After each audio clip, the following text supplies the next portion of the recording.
call the meeting to order and ask everybody to stand with me for the pledge.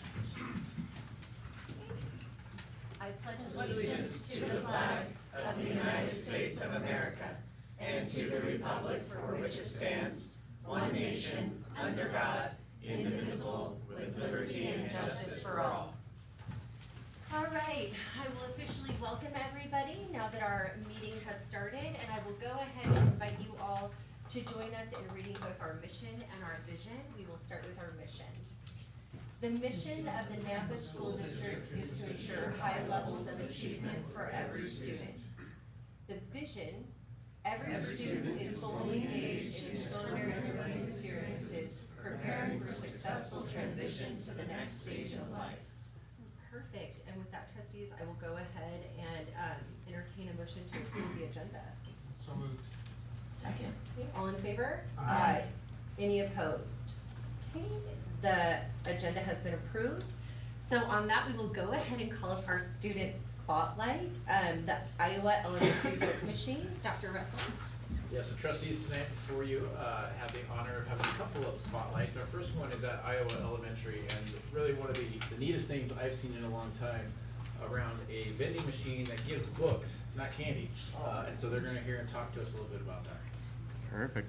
Thank you so much, Madam Chair and distinguished board members. So my name is Preston Prude. I'm the principal at Iowa Elementary. And we have Jens Nickel and Jennifer Owen Tillotson. So Jens was one of our school ambassadors last year, so I'm going to let him talk for the most part, but just a little introduction. So he was one of our school ambassadors last year and helped fundraise for the project he's going to talk about. He's moved on now to middle school, to South Middle School. So he was so glad he could come back and speak to us today. And then Ms. Owen Tillotson runs our Family Community Resource Center and is our ambassador program leader. And so each year we want to do a project. We call it a legacy project that will outlive the students that fundraised and provided that to our school. And so last year's legacy project was the book vending machine. So Jens. You can pull that mic down if you need Ready? to. Way down. There you go. You good? Iowa Elementary School students and ambassadors raised funds $7,189 during the 2022 and 2023 school year to purchase a new book vending machine for our school. This machine is one only a handful in the Treasure Valley and the first in the Nampa School District. By using Iowa's PBIS system to encourage students to enjoy reading, we hope that this machine will help students develop a lifelong love of reading. We also hope that this will help bridge the gap between reading and at-home school by allowing students to take books they have earned and chosen home. Any questions? Trustees, do we have any questions? Yeah, I was interested in how do they get the book out of the machine? Well, they have a coin where you put it in the vending machine and then you pick what number you want and it gets out. Like it has the book and lets it fall out. Is it a special coin that they have to earn? Or Yeah, is it... special coin. How do they earn that coin? They earn it either from PBIS rewards or Student of the Week. That's awesome. Whose idea was this? It's Preston's. Wow. Yeah, And- Preston. and Preston. It was in the news, right? Yeah. Preston came to me last year and he's like, I want to do this. And I'm like, well, let's see what happens. And so the kids worked their butts off. They sold lots and lots of stuff, lots of meat sticks, lots of panda fundraisers. They worked with this PTA to catch the rest of it. And we were able to make it happen, huh, Jens? Yep. Can you tell them how much it was again? Here, it's in your notes. Huh? How much was it again? $7,189. Did you see this vending machine somewhere else in the valley? Is that where you got the idea, or is this just out of your... Out of the Right. note card. It's on his notes. Yeah. Say Mr. Pruitt knows. Mr. Pruitt He knows. knows. Yep. So we had looked at different schools around the country, and we saw this idea, but we were trying to find a way to incentivize students in reading. And so we presented a few ideas to the school ambassadors, and this is one they chose. Do you know how many books have been, how much this vending machine has been used? That's a good question. That's a very good So idea. we do 21 books a week for students of the week. So, Math now, Jens. He's doing the math. So we're 8 weeks in. So we've given over 100 books away already. So in 2 weeks, that's 42 if I do my math correct. So if that's in 4 weeks, So in 8 weeks. 86 books. Yeah. That's awesome. Wow. Good job, buddy. So do you feel like it left a lasting legacy for you? Yeah. Good. Great. That's awesome. And one fun thing about that is all the ambassadors from Iowa that was in 5th grade is now going to my school. Aw. So now you can do it at your new school. Yeah. Good at sound. There you go. Well, we don't have an ambassador thing or anything like that. We just have student of the month, but that's fun. Well, thank you so much for coming to present to us, and we're really proud that this is how this has outlasted you. This is very cool. What a great idea. Trustees, do we have any other questions? Yeah, I just wanna say something really quickly. We need innovation in this school, right? We need to come up with new ideas to help kids learn to love to read. And this is one of those things, and if more people came up with ideas like this, I think it just helps everybody as a whole. So I'm grateful for what you started, but I hope it's not the end. I really hope it's not the end. I hope that you can influence other kids to start different things, and maybe other kids can see you, other schools around the valley can see you, even our Greg here, as superintendent can learn from this. We can all learn from this, right? New ways of thinking, bring new ideas into the table, and when we implement it, put it into action, and they work. Man, incredible. Put it on your resume. Good job. It's gonna be cool when you graduate and you're able to go back to Iowa and see that vending machine. Might be a new one, but you still, it's your idea, that your guys' ideas that put it there. That's gonna be pretty cool. Very cool. That's the legacy part. That's exactly. Yep. And the funny thing is, there's tiny little ducks that are just keep on appearing. that's true. Okay. Hey, he's got the floor. Yeah, Sure. he's taking every opportunity. He's doing well. Thank Yeah. you. Well, thank you so much for coming tonight, and you guys are welcome to take a seat and Thank stay you. for the Yeah, meeting. great You can- idea. Yeah, Good good job. job. All right, Dr. Russell, you said we had 2 spotlights, so Yeah, the community that's- partnership? Next up, we are really fortunate as a community to continue to get support from our community, and Ms. Tuck here is gonna share some of the partnerships that we have going on within the district. So, is this on? Chair Taylor and Superintendent and Trustees, I'm just excited for a chance to talk to you briefly about our community partnerships. This is something that's really important to our district. Do you have that PowerPoint? Get in there. Okay. So we've had community partnerships for a long time, but we haven't really ever deliberately gone out and tried to list those partnerships, categorize them, and figure out how to support the ones that we have and get new ones. So this is a goal that we have this year, is to be a little bit more deliberate in how we handle our community partnerships and help them thrive for the district. So I'll just start by saying that I think we all feel like community partnerships are something that's valuable to the district. But that's not just us, that's studies. Studies out there have shown that when school districts and community work together and link arms, we accomplish more. So we know that community partnerships enhance our ability to provide the very best educational experiences for our students. And I'm going to talk to you a little bit about what that looks like, why that is, and what we can do to improve it. So first, who are our community partners? They're really a mixed bag. If you look out there, we a lot of times I think that our community partners are the businesses out there. You know, the Chamber of Commerce and some of these bigger businesses, Amazon and things that reach out and do things for us and have the capacity to do big things. But really our partners include them and a lot more. So we have businesses, churches, civic groups, employee groups, and individuals. We have some people on our community partnerships that are just people who want to make a difference. So they've reached out to the district and said, what is it you need? I want to be here, not just for a one-time donation, but I want to be your partner. So I want to be somebody that when you need something, you call me and we figure out a way to make that happen. And that's really exciting when that happens.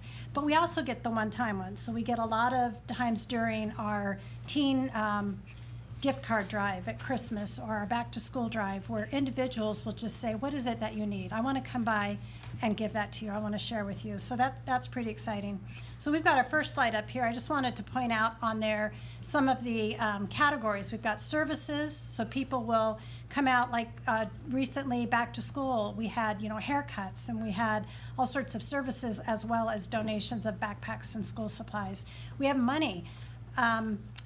When Staples remodeled their store, they wanted to reach out and make a difference in the community and partner, and we were the ones that they thought of. So we were really pleased to go out.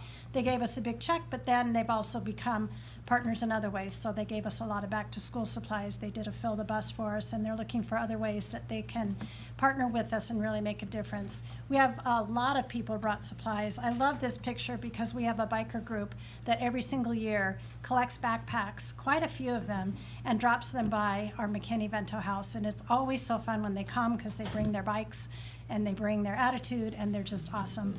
And then we have time. This is a picture of the Kiwanis group. They've come out and painted sensory path activities on the playgrounds at, I think, 3 of our elementary schools, and look forward to doing more of those sorts of things. So you'll see a lot of variety.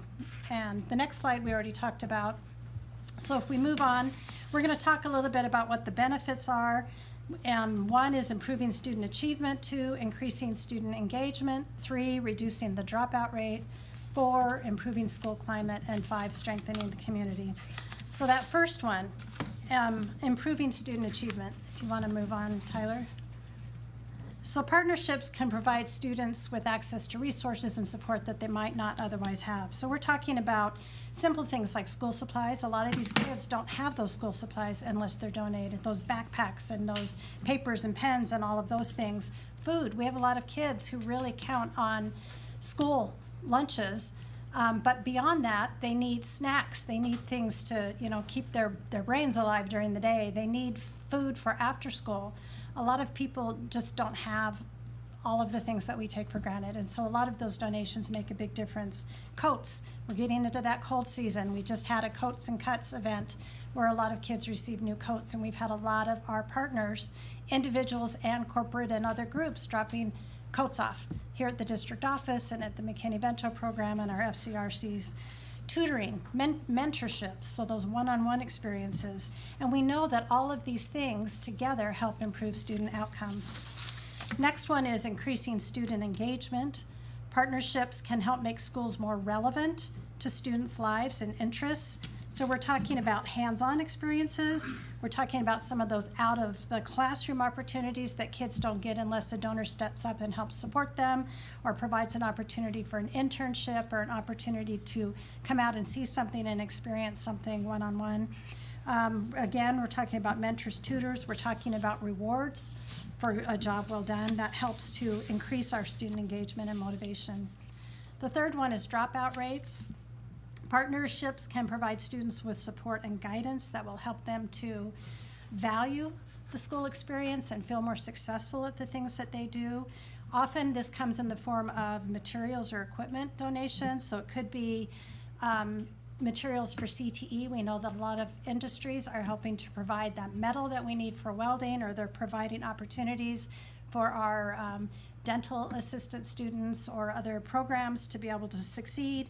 They're providing donations for our music, science, art, all of these things that help kids. Recognition for achievement and effort. So we've got groups that provide rewards that kids can work toward and achieve. We've got mentoring and tutoring. We've got recognizing individuals. All of these things help increase engagement and help kids stay in school and succeed. Next is improving the school climate. And partnerships help create a more positive and supportive school environment, and this can be for the students and the teachers. We have a lot of community partners who do care about the kids and do things, but they also make sure that they occasionally bring a coffee truck by for the staff, or they often will provide a meal or snacks to keep teachers going through parent-teacher conference. At the end of the year, you see a lot of this during the Teacher Recognition Week in May. They also provide basic needs for kids. They provide opportunities for growth. All of these things make school a little more fun to go to, helps kids feel like they have a place where they belong, a place where their needs are met, and a place where they can succeed.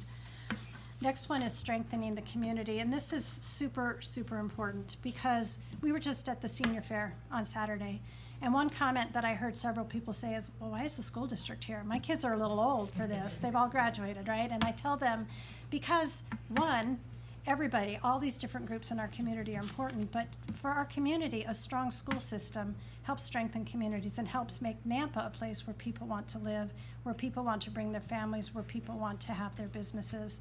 So it's really important that we create strong bonds with our community so that they can see that we are working toward the same goals that they are, and they can help us with our goals.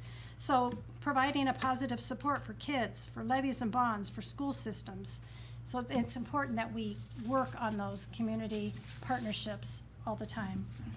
So partnerships result in real-life impacts for students and staff. What does that look like? That looks like encouragement or incentives for our kids. It looks like supplies and equipment, volunteer hours, internships. There's a lot of ways that we can approach community partnerships, and there's a lot of ways that people who want to help us grow and succeed can do that. So on the next two slides, I just went through the list. What we did was survey our principals, and we asked them, what are some of the community partnerships that are alive and thriving in your school? And it was just fascinating to see how different all those looked. So some examples that I pulled out of that were the Ashlar Lodge Masons, who provide rewards for students for reading by giving them a chance to win a new Kindle. At Nampa Prep, Overtime Athletics provides uniforms at cost for students, and that's really important if you've ever talked to the prep kids, because having those uniforms gives them a sense of pride and purpose when they go out and do those jobs in the community, and helps them feel like they are part of the workforce. Idaho Food Bank provides food bags for students, and I put Endeavor down there because that's one example, but they're in a lot of our schools, and these are those food bags that go home with kids who may not have anything to eat over the weekend or on a 3-day week when we have a holiday or a work day where they're not in school. Dr. Kim Keller, Nampa Smiles, works with CTE to provide dental services to the community using our ICAT students. So not only does it provide a service to the community, but it allows our students to get that hands-on experience. True Hope Church provides snacks and handcraft messages to support teachers during parent-teacher conference and other times. Foster Grandparents works with Nova and other schools to provide tutoring and teacher support. And I've talked to a lot of folks in the schools, and they just adore the foster grandparents who come in and dote on those kids and give them the attention that they need one-on-one. Safe Routes to School goes out to Willow Creek and provides a skills course teaching them proper etiquette and rules of the road and how to ride their bike safely. Mentoring Network, they're in a lot of our schools. They match one-on-one volunteer mentors with youth who need additional adult support. And what's cool about that is they can start with a kid in kindergarten and go all the way through. And 99% of their kids who are matched with a mentor graduate from high school, which 99? is 99. Yeah, and that's been going on for almost 25 years. Nampa Lions Club provides free eye exams and classes through our federal programs. And Involved Church provides a yearly service day where they've come out and in the past removed carpet or painted or done other projects to help spiff the school up. And we all know that we need help in those areas. So I just wanted to include that list because it just shows the wide range of partnerships. We're really excited about this opportunity to identify our current active community partners and also identify new ones and build new relationships. So that's really our goal moving forward, is to actively go out there, figure out who our partners are, recognize them better for the work that they're doing and the things that they're doing for our kids and our staff, and also find ways that we can partner with new people. So that's my presentation. Do you have any questions? Thank you, Mrs. Tuck. Any questions for Mrs. Tuck, you guys? Yeah, I Great. jotted a couple of notes down. Is the St. Luke's bus still coming out to the high schools? It's coming out to our schools. I don't know which ones. Yeah, Chair Taylor, Trustee Kirkman, I have not seen the schedule, Okay. so I haven't I was just wondering, because that's a partnership that we've had with St. Luke's. And so Right. just wondering. It is. Do we keep track of volunteer hours? We don't. It would be really nice if we did that consistently. I think some schools do for some areas, but part of it, I think, is that first, we're really struggling with how do we identify a community partner. So when we asked who are your community partners, there were some names that weren't on that list because I think we all have different definitions of exactly what a community partner is. So we're working on firming that up. And then once we do, it'd be really nice to track how many hours, because it will be a lot. Yeah, that would be, and I think that'd be something, not just for the school district, but also maybe even for the city to see how many volunteer hours are being provided to the school district. Yeah. Yeah, it's, Chair Taylor, Trustee Kirkman, it's something that individual schools have done in the past, because sometimes they'll hold a special event at the end of the year for the volunteers, and they can sometimes track that. But as far as all 24 buildings, tracking what has and hasn't been, we haven't done that, and that's something we could look at doing. And just what you need is another data point to track, huh? That's right. That's right. So the- And on that, I just one, excuse me, Sorry, Chair, go just ahead. one, in mentors, how many mentors do you know do we have? The 99% blew me away. Yeah, we don't have as many as we want because we need It's more always gonna be volunteers. that way. Because we need, but I know they have a waiting list of people that they are trying to match. They just need some mentors. And so you can go online to their website, the Mentoring Network, and apply, look at the information about applying, or call and talk to them about it. I know currently we have active mentorships in 17 of our schools. We've been in all of our schools, but kids tend to move around, and what's nice is that mentor follows them. And sometimes they'll even follow them from district to district. But we've had kids, I know that Donna Shines, who runs that program, she gave an example about a kid who was in 9 different schools, but that mentor followed her around doggedly, and she graduated last year, and said if it hadn't been for the program, she never would have been where she was. I hear that a lot about mentors, and my gosh, 99%. Yeah, it's a really Those- high. We should be matching a mentor with every single student. Absolutely. We just need a mentor for every single 99%. student. Yeah. Right. Yeah. So, That's all good. and it only takes an hour a week, just an hour a week, and no special skill. You just need to go and visit with that kid and be an adult in their life. Trustees, any other questions for Mrs. Chuck? I do. How many people are working with you to provide or to look for community partnerships? Well, I'm working with, the principals and with Mr. Stoffer. We're reaching out and working on getting that list. I do have a list that I sent to Chrissy that she'll send out to you. I tried to print it, but by the time we print it, the print is so small you couldn't read it, so you really need to look at it online. But that's the list that we have now, and that doesn't include our federal programs. So I can send that list too, because they have their own list of people who volunteer with them. But I know that by the end of the year, we'll have a much more robust list, because we do have a lot of partnerships out there that aren't captured right now on paper. And there's always the fear of missing one. Quickly, too. 2 questions. Right. Clerk Lamont, do you want to speak to, I did see that came through, so if you want to let all trustees know that is there. Yes, so I did email it to you guys. You have it in your email. I also loaded it in the board packet just in case you needed to view it and didn't have access to your email while you're at the meeting. And that is just strictly what came back to us when we asked principals, who are your community partners? And we realize we have a lot of new principals too who may not be aware of some partnerships that have been going on for a long time but just haven't really manifested in the first few months. No, I love this, and I love this because, like Sergenta, so I'm a Nampa booster, and so for the last 4 years, I've kept this partnership because they grow pumpkins, and I'm still picking up pumpkins, but I Yes. don't have a senior, but I don't want to lose the pumpkins. So I love that you guys are putting this together. When did you guys start this initiative, so I can have a better understanding of timeline? Because it sounds to me like this is a new initiative for this year, which I love this initiative. So Right. to get a timeline in my mind, I love that you guys are firming up the definition of what a community partner is, because that's going to really help us to identify in the long run. So when did this start, and what are the next steps in this initiative? So we really just started this year. Okay.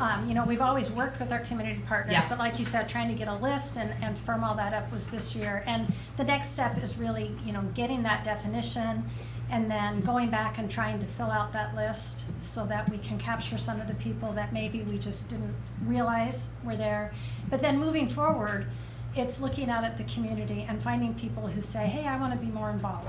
So, you know, I go out to the Chamber of Commerce events, and I'm involved with the Salvation Army and with the Kiwanis, and we've got folks on the Rotary Board and the Lions Club, and, you know, just finding those opportunities and going out and talking to people, because a lot of times they're looking for things. And I get calls all the time from people saying, oh, our employee group wants to donate to something, and we thought of you. What is it you need? What can we start saving for? What can we help with? And so we capture a lot of that with back to school supplies and with the gift cards for our homeless teens and some of those initiatives that we have. But then we also tell them, well, there's other opportunities. So sometimes they want to do service, and we tell them, well, you come in, you can read to kids in the So- school, you know. Would the vision here be that we would develop a more cohesive community partnership program, so that even as you capture those calls, then you can point them in a more effective direction? Correct. Or you can, okay, got it, I love Yeah.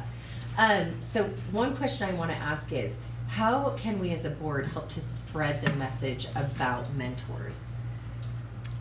Well, we've got a new series. We've only got 2 in there so far, but we're doing a community partner spotlight.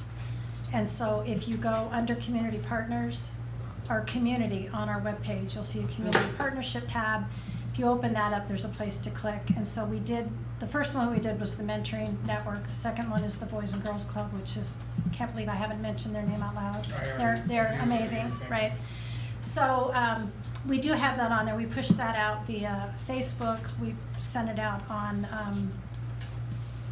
my mind just went blank. Social media stuff. Parent Square. Yeah. You know, so we're trying to get the word out to help them. And Donna Shines came in today and presented to our principals, our secondary principals. She'll come tomorrow and talk to our elementary principals, just to remind them. A lot of them she's worked with for years, but we have new ones, and just to keep it top of mind.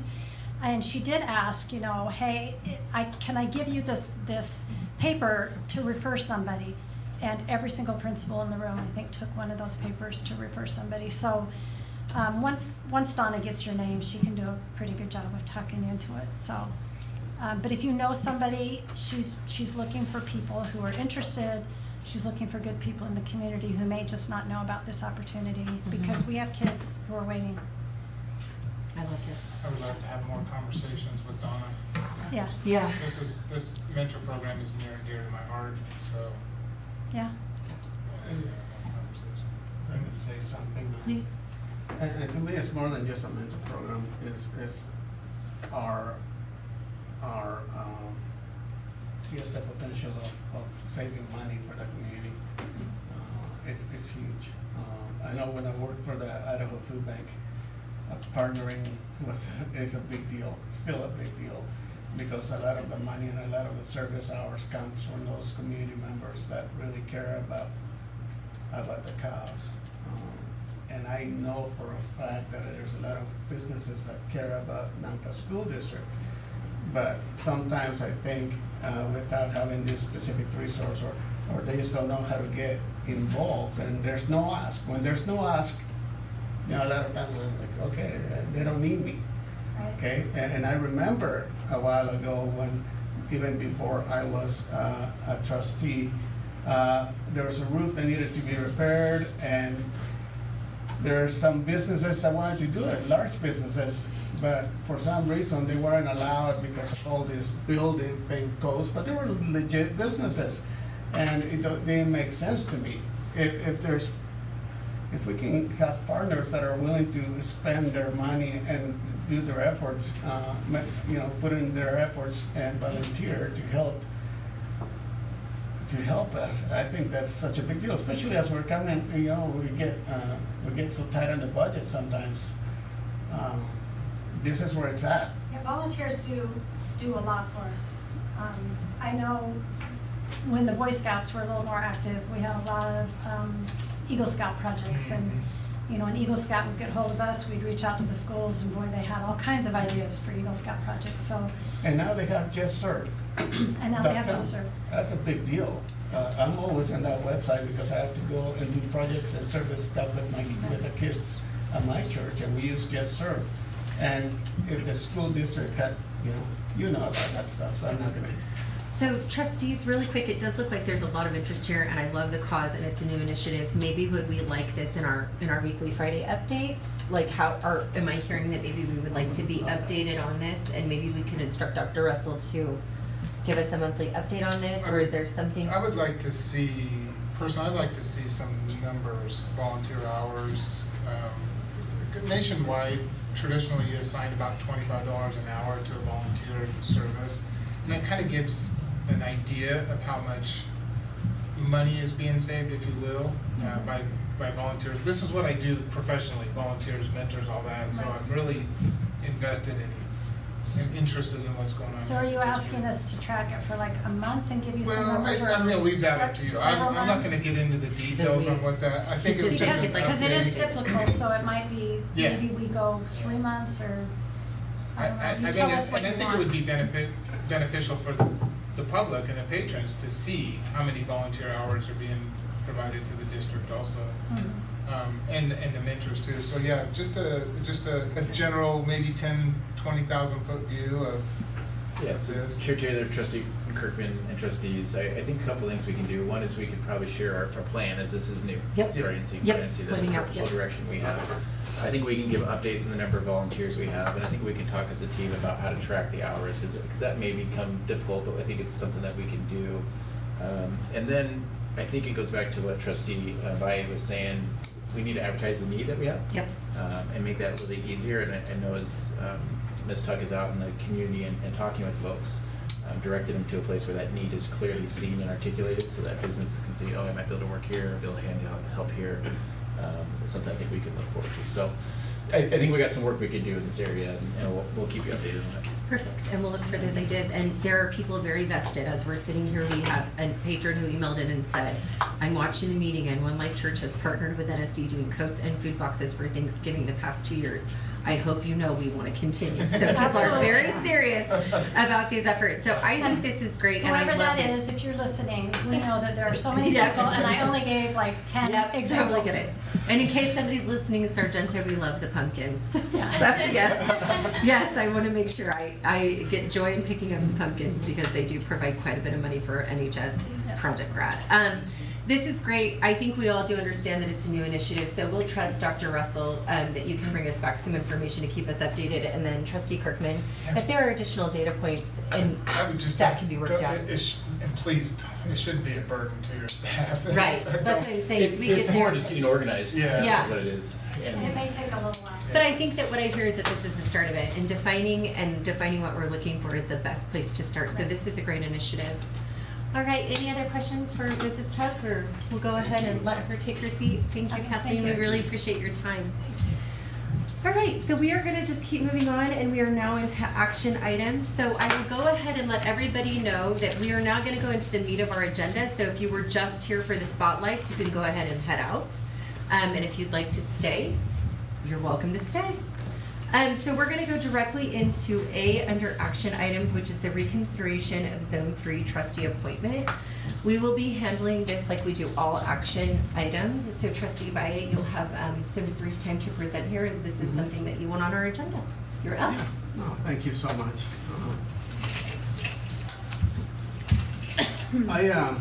Obviously, we received quite a bit of, few emails with regards to this. A lot of people are trying to figure out where I'm coming from. So this is the place to let you know where I'm coming from.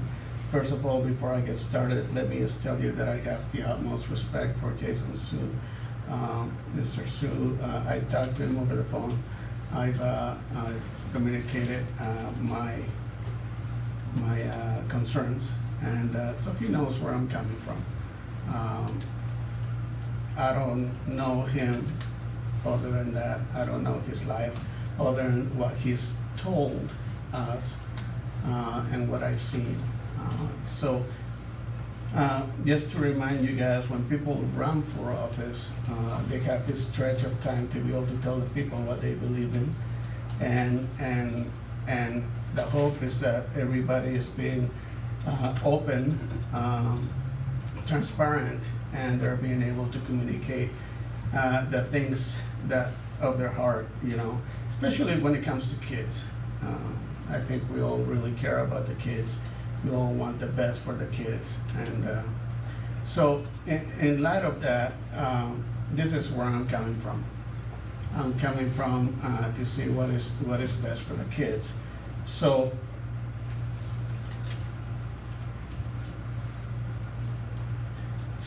I was appointed to be part of this group of trustees. I didn't run, but I was asked a few questions where I felt like it was important as part of the code of conduct to be truthful, honest in all my answers. And I felt like this is something that needs to be expected out of everyone that runs for office and everyone that seeks to be appointed as a trustee. So with that in mind, let me go into the meat of what I'm thinking here. There were several questions when we interviewed the candidates that were asked. One of them, what do you believe the Board of Trustees' role should be in leading the district? And I'm gonna give you Mr. Su's answers. I believe the primary role of the Board of Trustees is to provide oversight and guidance to the superintendent in matters of district operations, budgeting and policy shaping. I love that, by the way. Yeah, my vote. What do you feel are the strengths and weaknesses of the district? As a parent of current NSE students, I admire the dedication of the educators, the district staff, who work tirelessly to provide my children with a quality education. I am concerned about the quality of the facilities. South Middle School's parking lot is in desperate need of upgrades, but I also acknowledge the recent failed bond was supposed to address those issues. Okay, this guy, okay, check, you know. What is your vision for the role of public education, and if appointed, what will your priorities as a trustee be as a trustee? Public education is a cornerstone of healthy and thriving communities. Private and government-funded studies show a clear correlation between education, or lack thereof, and crime rates. Simply put, the less education a person receives, the more likely they're going to commit crimes later in life. As a community, we must prioritize education funding and see it as an investment into the future. I mean, I couldn't say it any better. Do you have any specific changes you want to make to school district policies, programs, or various schools' curricula being offered? If so, what changes do you want to make and why? Without knowing specifics of what policies are being brought forward, I am not prepared to make generalized statements about what should and shouldn't be changed. I do pride myself on being open-minded to hearing both sides of an argument and making a decision that is in the best interest of the students and their families. From a parent's perspective, I want to make sure the district focuses its efforts on retaining good teachers and staff. Nampa School District has lost good people. Other schools that pay better and offer more competitive benefits. How can we fix that? So, in reading all of this, I felt like Mr. Su really had a good view as to the needs of the district. I loved his answers, and out of all the applicants, I felt that he was being honest and truthful. And then later that week, he was interviewed by Channel 7. And he goes, and I'm gonna read you a little bit of that. Mr. Su knows exactly where he stands on both topics. Mr. Su says, one of the most controversial things is the banning of books. Kite Runner is a beautiful story of someone's experience being in a war-torn country. Having to immigrate to a new country and learning culture and having the parents do the same thing. So the beauty and the character, so the beauty and the story of our country is that everyone has a story, their story to tell. I would never want to be the person who says you can't hear this person's story for whatever reason. And then it says, it is a conversation I would like to continue having to see if we can meet and find common ground on a lot of this stuff. The newscaster then says, well, but while he is late to the table, Sue is not convinced this conversation is finished. He might be flipping court tenant the next chapter as, and then Sue says, it comes down to First Amendment rights issue. And you know, I believe everyone should have access to these materials. Here's the thing, when we discussed issues and asked him about district policies and things that he wanted to look at and change, there was nothing in there that was a problem from what he said. But when it came to his interview with the channel thing, things came open a little bit, things were brought up very differently. I understand how getting interviewed works with television, because I've gotten interviewed many times in different responsibilities that I've had. And I can understand how sometimes the news can change things or pick whatever they want to pick to make sense of whatever they want to portray. But to me, it's it feels that there's a back agenda to change some of the things that we've already tried to work on as a group. And I feel like we're taking things down a path that really helps the students focus on schoolwork and not other things that are controversial. So this is my main thing. Where does he stand? Is the problem? Where's the problem here? Where does he? What's he trying to do? Because when we interviewed him, it wasn't anything with regards to curriculum or books. It was more about buildings and doing things for the kids and being fair to the students and teachers. But when it comes to being interviewed, it was, okay, I have an agenda with regards to the books, to what we've already decided as a group. Now, I called him, okay? I called him and talked to him and like, okay, this is my concern. Because it feels like you said two different stories. And I want things to be open. I want people to feel like you know, like you're being transparent. And I asked him, did you read the policies that we have put in place? And he said no. But he did say that he felt like the news made him out to be different than what he wanted to, than how he wanted to be perceived. Which I can understand that, but I still feel like he hasn't been totally honest with us.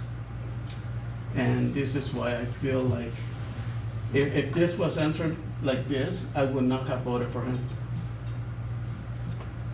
And maybe he knew that. And maybe that's why he answered the way that he did.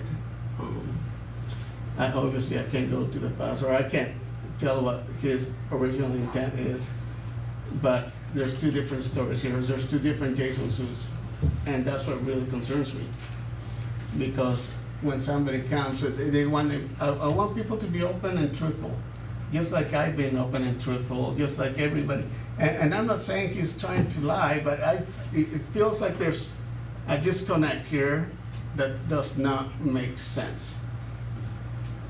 And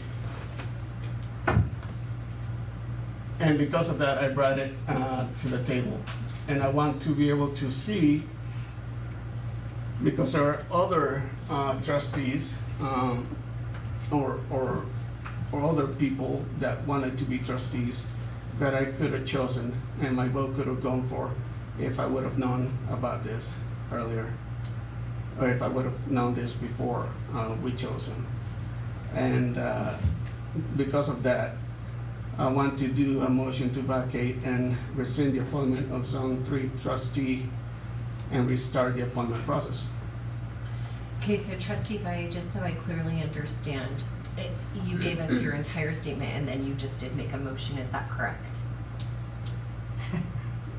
Am I That's what it understanding? sounded like. Yeah, I gave the entire statement and. and then I- that end was your motion. I did not, I want to, if I make the motion, can we talk about it? So only if it receives a second, so we're now Okay, in that yes. place for action Yes, items, so Because I what? want to talk about it. So what happens next is you've presented and any one of us, or excluding me because I'm your chair, so you can make a motion, your other two trustees can make a motion. If there is no second, your motion dies and we go directly into the oath of office for trustee, or for Jason Sue. But the discussion can also happen before you make a motion. If you would like to. If you want to. Okay, I didn't know. Or if trustees Yeah. would like to, participate in that discussion, Please. they can as well. I will. Okay, so your intent is to make a motion, you have not made a motion. I have not made a motion. Perfect. Trustees, is there any discussion that you guys would like to have with trustee Valle regarding this matter? I think it's even what you read, and I don't have it in front of me, in the media, that it said that Jason Sue believed that this policy was already done and it was in the past.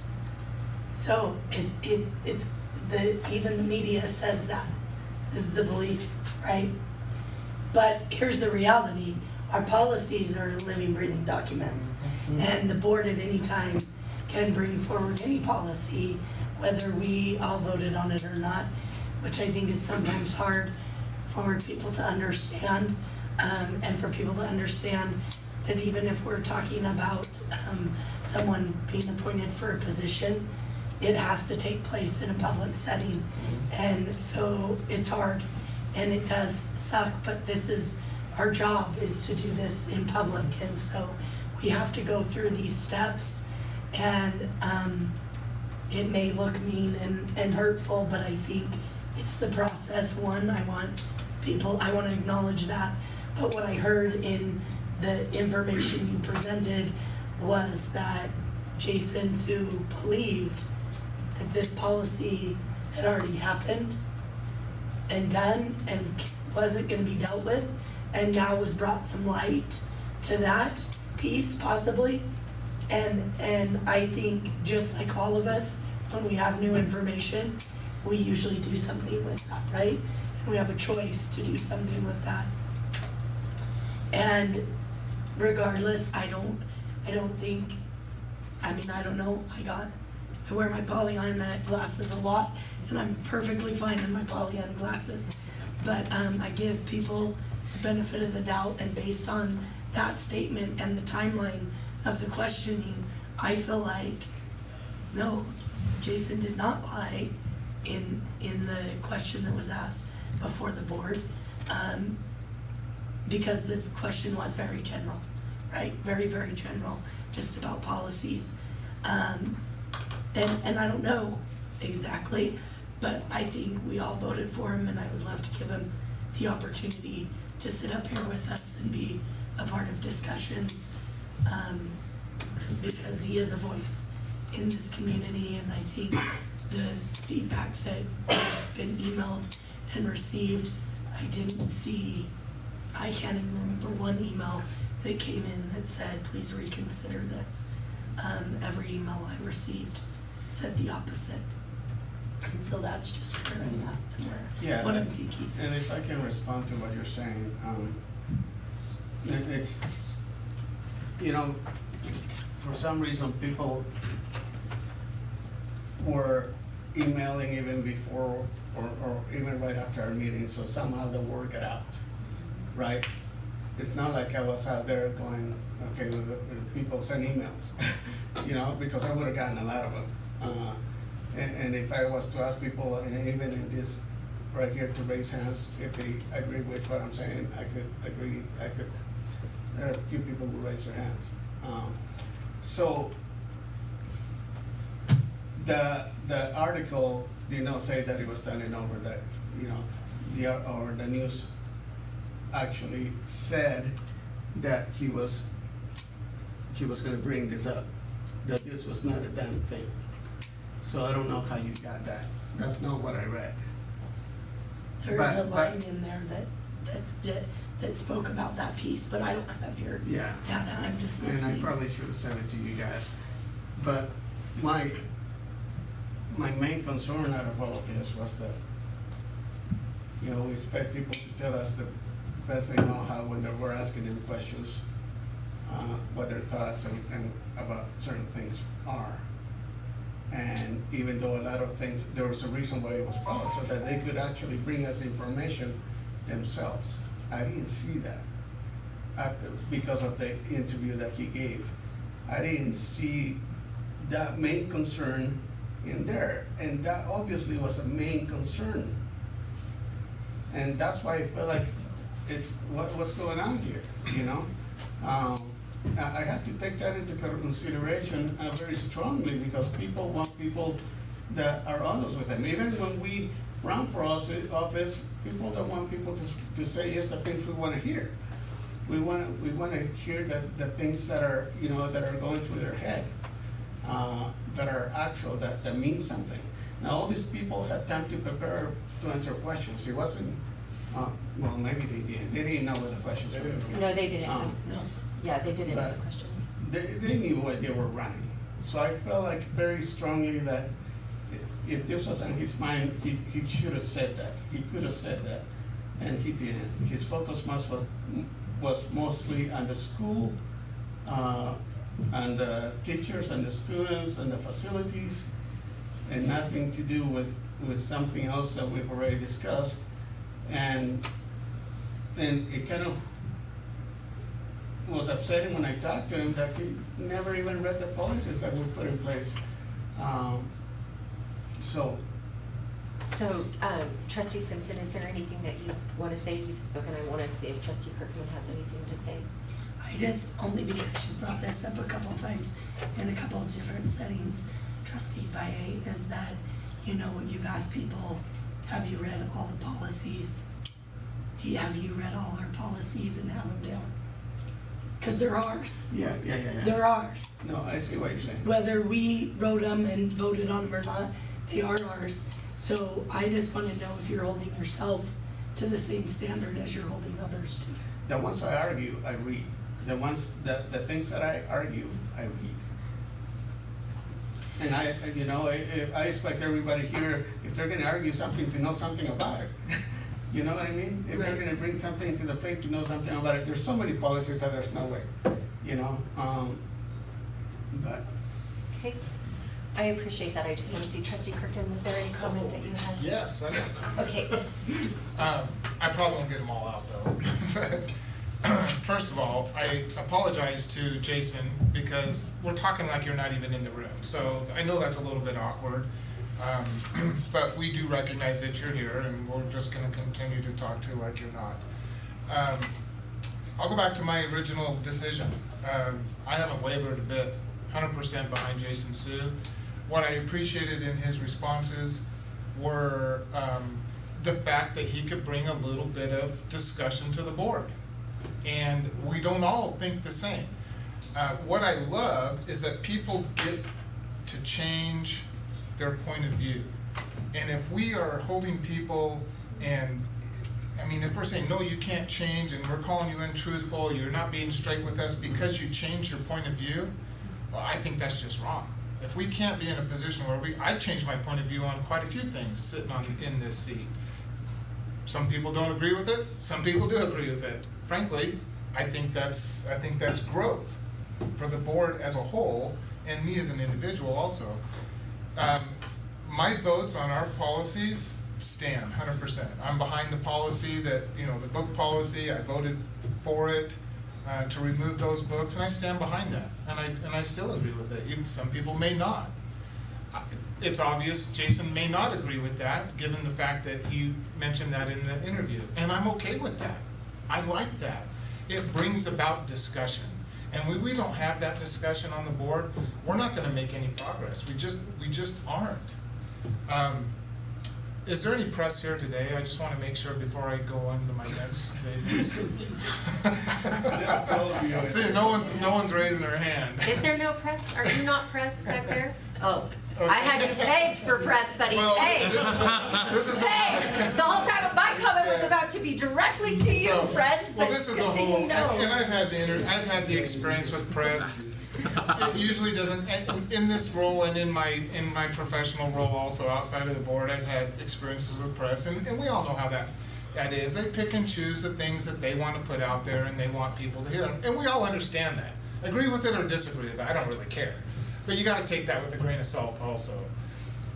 What Jason said in that interview, and I went back and listened to it a couple of times, and I didn't think there was anything in there that was out of the ordinary, that contradicted what he said. Because Trustee Simpson is absolutely correct. We can bring any policy that we've decided on or previous boards have decided on back to this table and re-look at them. I don't know if that's the correct terminology, but we can look at them again. And that's the democratic process.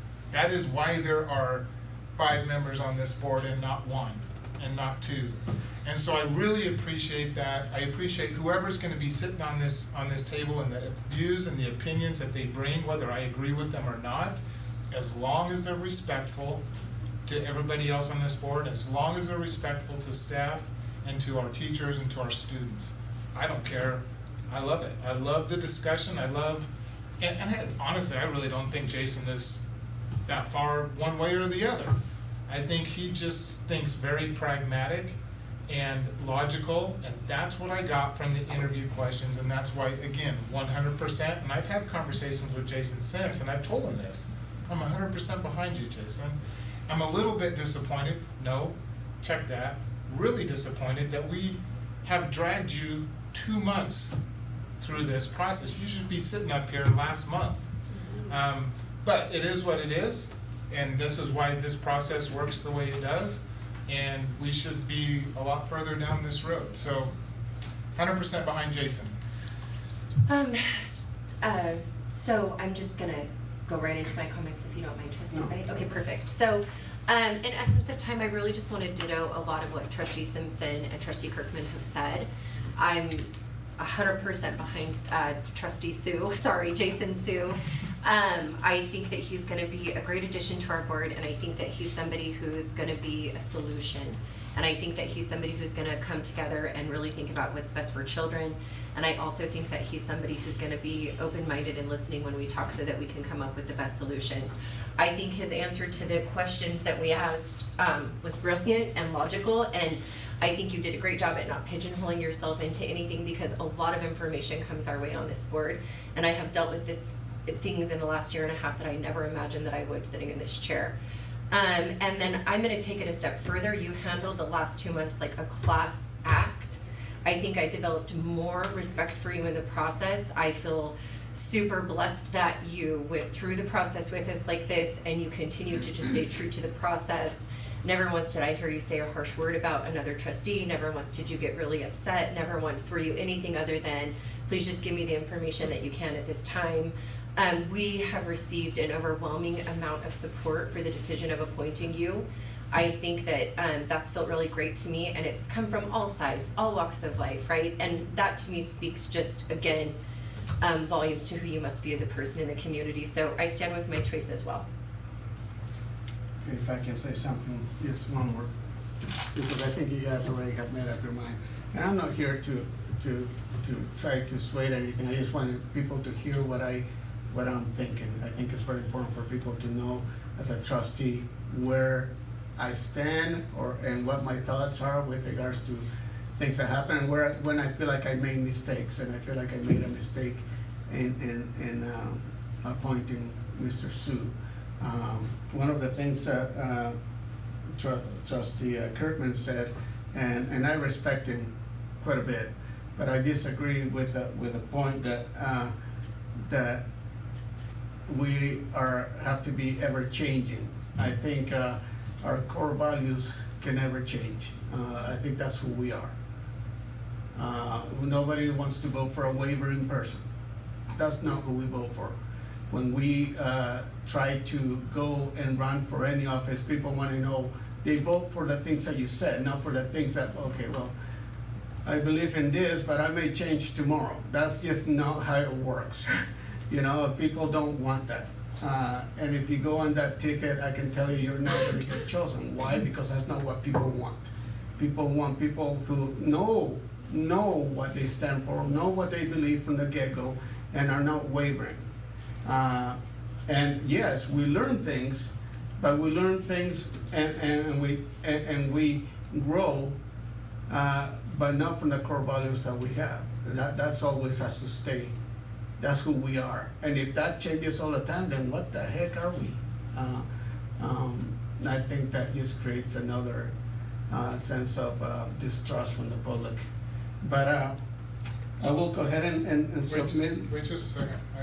I want to comment to that since you Sure. brought it back up.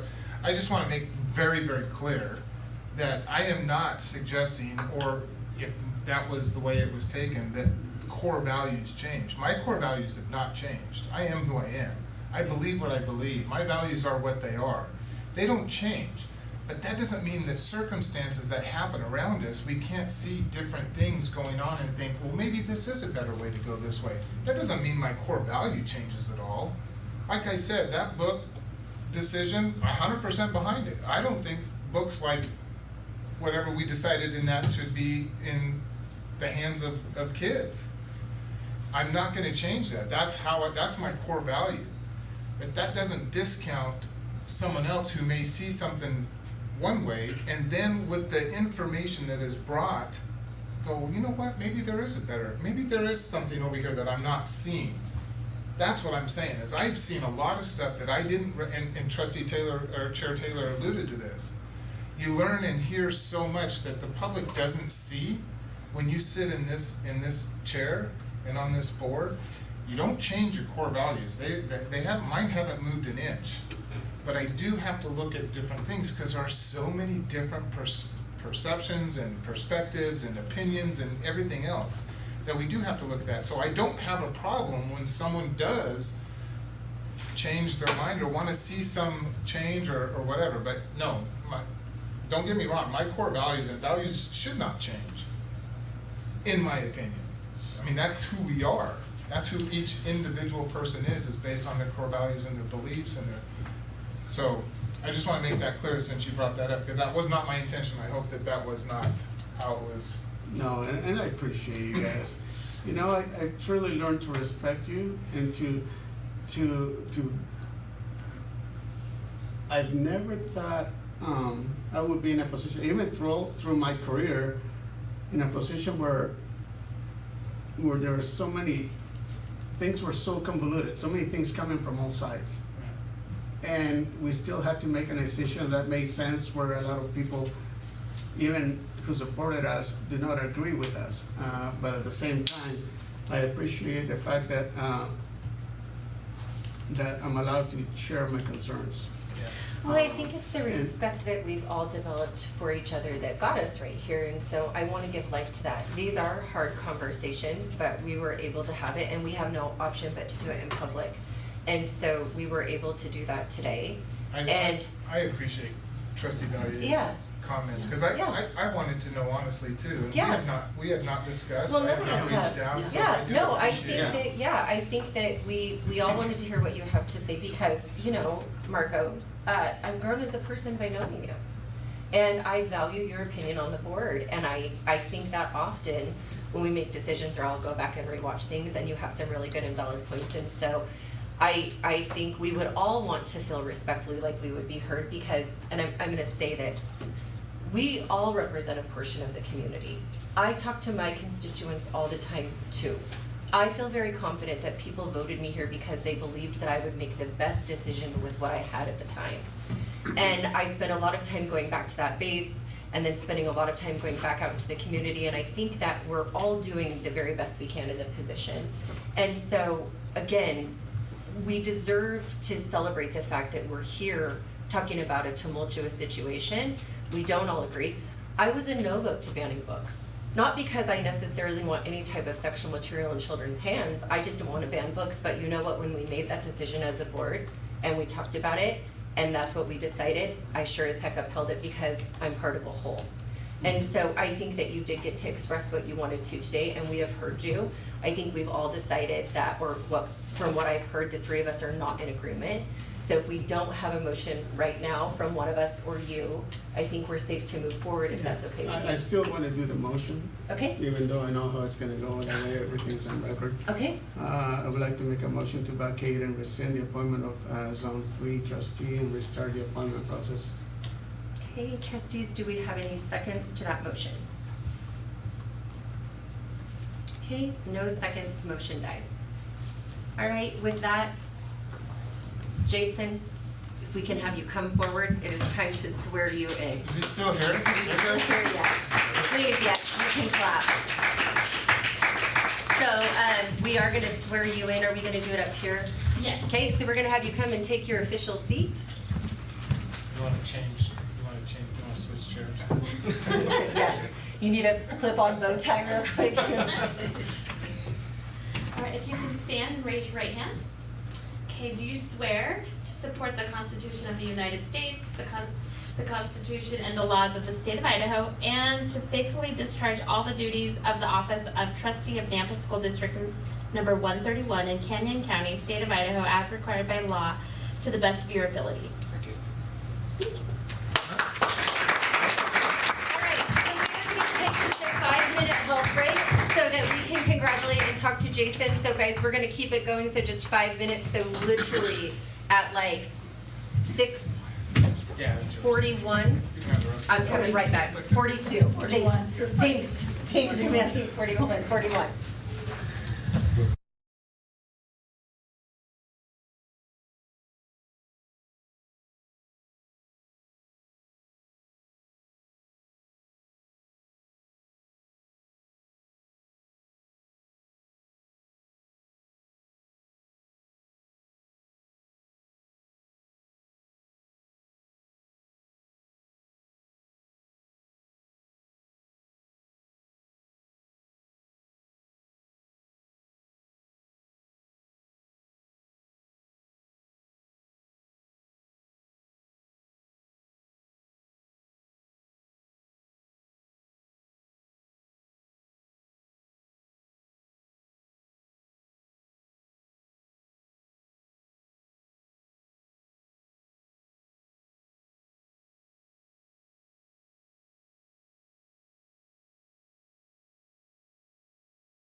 And continue now that Mr. Sue is sworn in.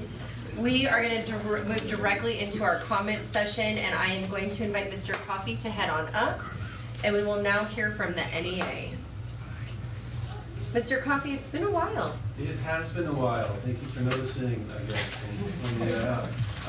No, the first one of the year, yeah, so we had some conflicts in the schedule, so I appreciate, though, the opportunity to come and speak with you.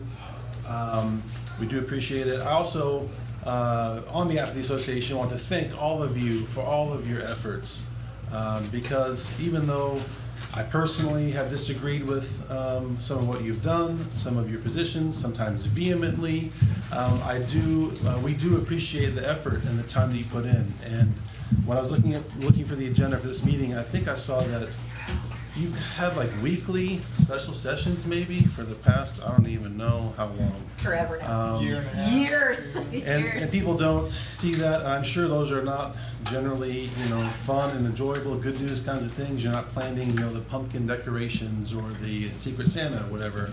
It's usually heavy stuff, I assume. And people don't see that, but we know that that's happening, and we appreciate that. And I know that you all take this seriously, which is, I think maybe the most we could ask for. So on behalf of the association, thank you for your efforts. Really two things that I want to just talk with. The first thing is a quick one. We have achieved the threshold of the blue cards to start negotiations, and so I hope to get that process started. I tried to deliver them to the CapEd banker, who was our agreed upon third-party neutral rep for last year. That gentleman has been promoted, or maybe demoted, from the branch manager to the business office. I'm not sure which way that goes. He's probably VP now, so it's probably a promotion. So he wasn't there. They don't have a branch manager, so everybody over there was afraid to take them. So they're safely secured in the trunk of my car right now. So they haven't been certified, is what you're saying? Correct. Okay. So as soon as they're verified under the process, then hopefully we can begin that process. And I appreciate you being in communication with us about that. Yeah, that's great. Yeah, I was nervous because in the old days, we had this kind of deadline of the 15th of October, which even though it was a collaborative, process, the deadline doesn't really make sense. But then looking at the most recent contract, we got rid of that. And it's basically we start when we have, when we've verified our authority to do so. So many members across the district worked very hard to get those blue cards. It's a great opportunity for us to just sort of get out and talk to both members and potential members across the district. The other thing is not so great news. The most common and urgent kind of communication that I've received since this school year has started has been about extreme behaviors. And that's primarily in the elementary. This is not a new thing. The one topic that I brought up last year that was most acted upon was the same topic of extreme behaviors in elementary. The district took great lengths to look at some data, which I think revealed some things to everybody, you guys included, and then undertook to hire additional staff, which seemed like that would be a necessary component. So some additional VPs at the elementary and deans at the elementary level, which has been rolled out and is having, it's happening. All that kind of help, though, is not self-executing. It's not like it's a magic kind of wand that gets waved and all these problems go away. And so I have received numerous phone calls, in-person meetings, emails from elementary school teachers who are really under siege. And I've been trying to think of the language to use. I don't want to be too hyperbolic, but I also want to communicate to you, the reality of the situation. And there are more than a handful of students that are hijacking classrooms. I think that's the word that I want to use. They're hijacking the classroom with their behavior. And it's often, I think, might shock you, and I don't necessarily want to shock you, but it would be things like a student goes to the teacher and says, "I'm going to kill you. I'm going to stab you in the neck with a knife." As the student is being taken to the office, they stop and see a whiteboard in the hallway and grab a marker and draw a picture of themselves stabbing the teacher in the neck. "You're a piece of trash. You're worthless. I'm going to kill you." This is happening at multiple schools, so it's not just one student. Just last week, a teacher was bringing by some of the blue cards to turn them into me. And she had spent 30 minutes in the middle of that morning chasing 2 kids in her classroom who were just wreaking havoc, throwing her stuff from her desk, tossing all over the room, screaming and yelling. The principal came in, tried to help corral these 2 children. And that teacher then had to leave. She was ready to not come back ever. She couldn't imagine walking back into that classroom after what she had just experienced, even with the principal's support. And I don't know. I mean, I don't live in that world. In the high school that we have other issues. I just can't really imagine what that's like, which is why I'm trying to tell you kind of what it's like. And it strikes me that the RTAT data and the data that might be presented to you doesn't really convey the impact that's going to have. How long does it take that class to come back to a conducive learning environment after 2 kids have been screaming and yelling for 30 minutes? How much of that fractions lesson are they going to remember for the next day? Or the rules of punctuation? Or how much are they going to comprehend from the story that they were just reading? How long does that take? How do they feel the next day when they come into that same class and wonder if that kid's going to be there again? Or if their teacher's there or not because they're at home recovering from this trauma, or maybe even PTSD at this point because of the things that happened last year. What concerns me as well is the idea that it seems like there just aren't great options. So principals are in a tough spot. Where are they supposed to send them? Principal's office? For how long? The whole day? 2 days? A week? What if they have a meeting? I know principals have a lot of meetings, and so that's not really a tenable solution. And so if you don't have any other options, then how do you try and motivate your people? Encourage them to hang in there? It's only October. And there are many, many teachers that have already decided, I'm not coming back. I'm not coming back to this place. There's just no support. There's no options. Now, I do want to be clear that this is not universal, which is also what makes it tough. There are buildings that I don't hear a peep from. And I don't know what to make of that. Is it that because of whatever, the luck of the draw, there's no live wires in that school? Unlikely. There's probably live wires everywhere. Do they have additional staff, different staff? Is their tolerance level different? And this is kind of my point. What do we think is normal anymore? What are we willing to tolerate in our classrooms and our schools? And I feel like that's been skewed. And it's kind of the one thing that I hear from the other side is, well, that kid has a right to be in school too. That live wire, he has every right. He's got his FAPE. And so it's the fist of FAPE that is hijacking these classrooms. And so I'm not here to say that there is some magical solution that I have the answers, but I do worry that what you are expecting, and I lump in everybody, what you are expecting your elementary teachers to tolerate, to handle, to manage, is wildly skewed. And I just worry that a reason for that is there just aren't other options. I started my career here in teaching in Nampa, which is my first district, at Gateways, which is the other place. And for elementary, I think it still is pretty much the only other place. And it's perpetually full. It's only one hallway. And how many gateways would you need? Is that even the answer? Is that a solution? I don't know. But I just worry for these teachers that what they're being asked to do is untenable, it's inappropriate. And then the other aspect of that is, well, what's the difference between the schools where I'm not hearing from versus I am? And a part of it is that the teachers that are communicating with me feel like they can't really communicate with their administrators for various reasons. The key reason is that they're just afraid of repercussions. Not actionable, not legal, not ones they're going to be able or willing to file a lawsuit about. But if you've ever worked in a place, there's 1,000 ways to make somebody's life miserable, especially if you have the power.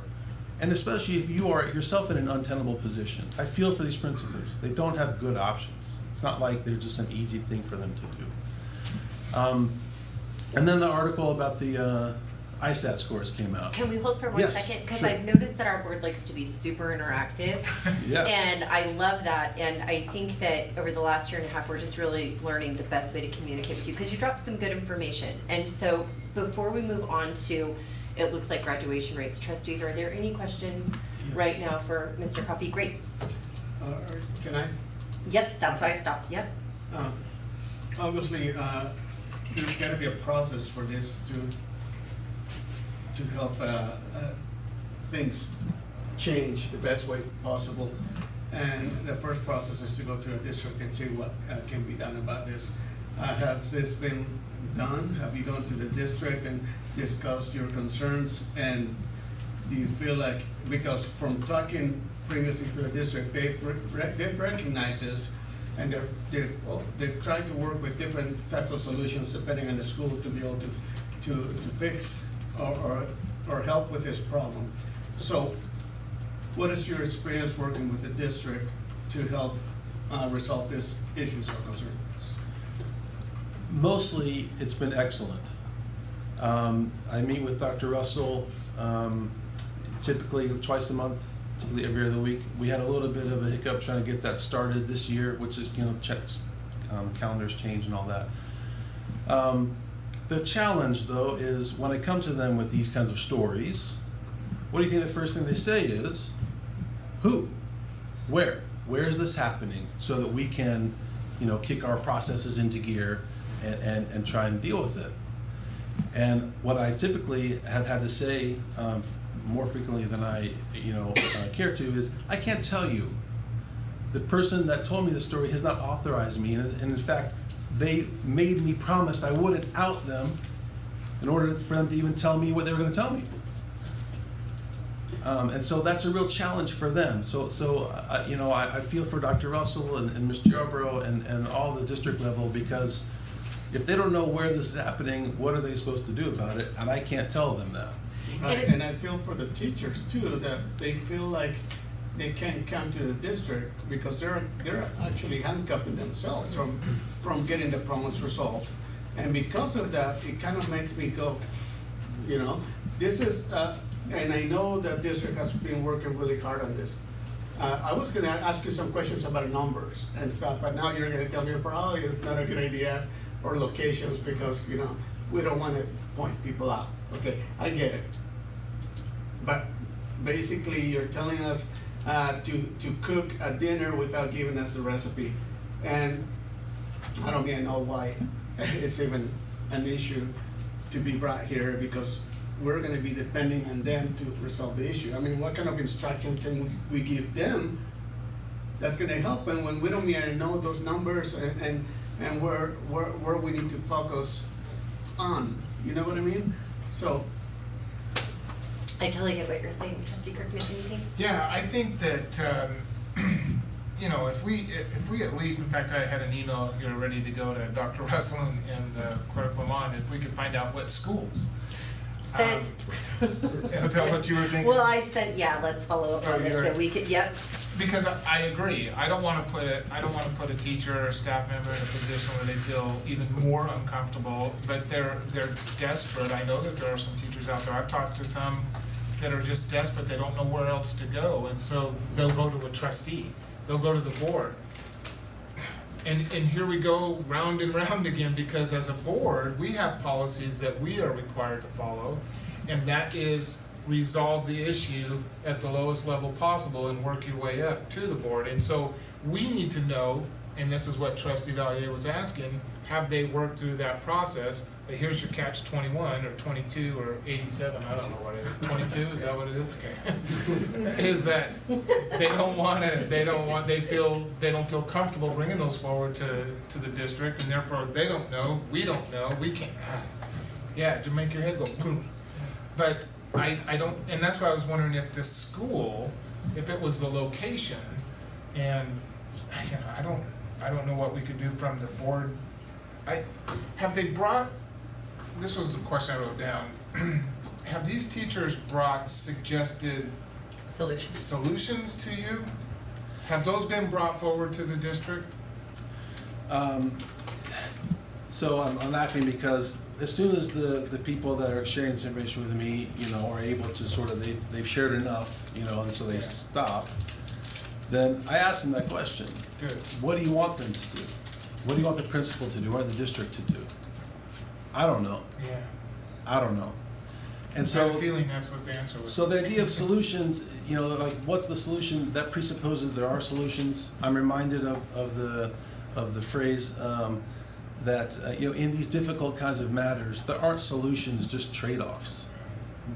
And so my message really about the graduation rate and the ISATs was just going to be briefly say that to me, that's what's being traded off right now. You're trading off a conducive learning environment for handling, very difficult kids the way that we're handling it, which is every way possible and no way, because the number one complaint is that how frequently the kid's just back in class.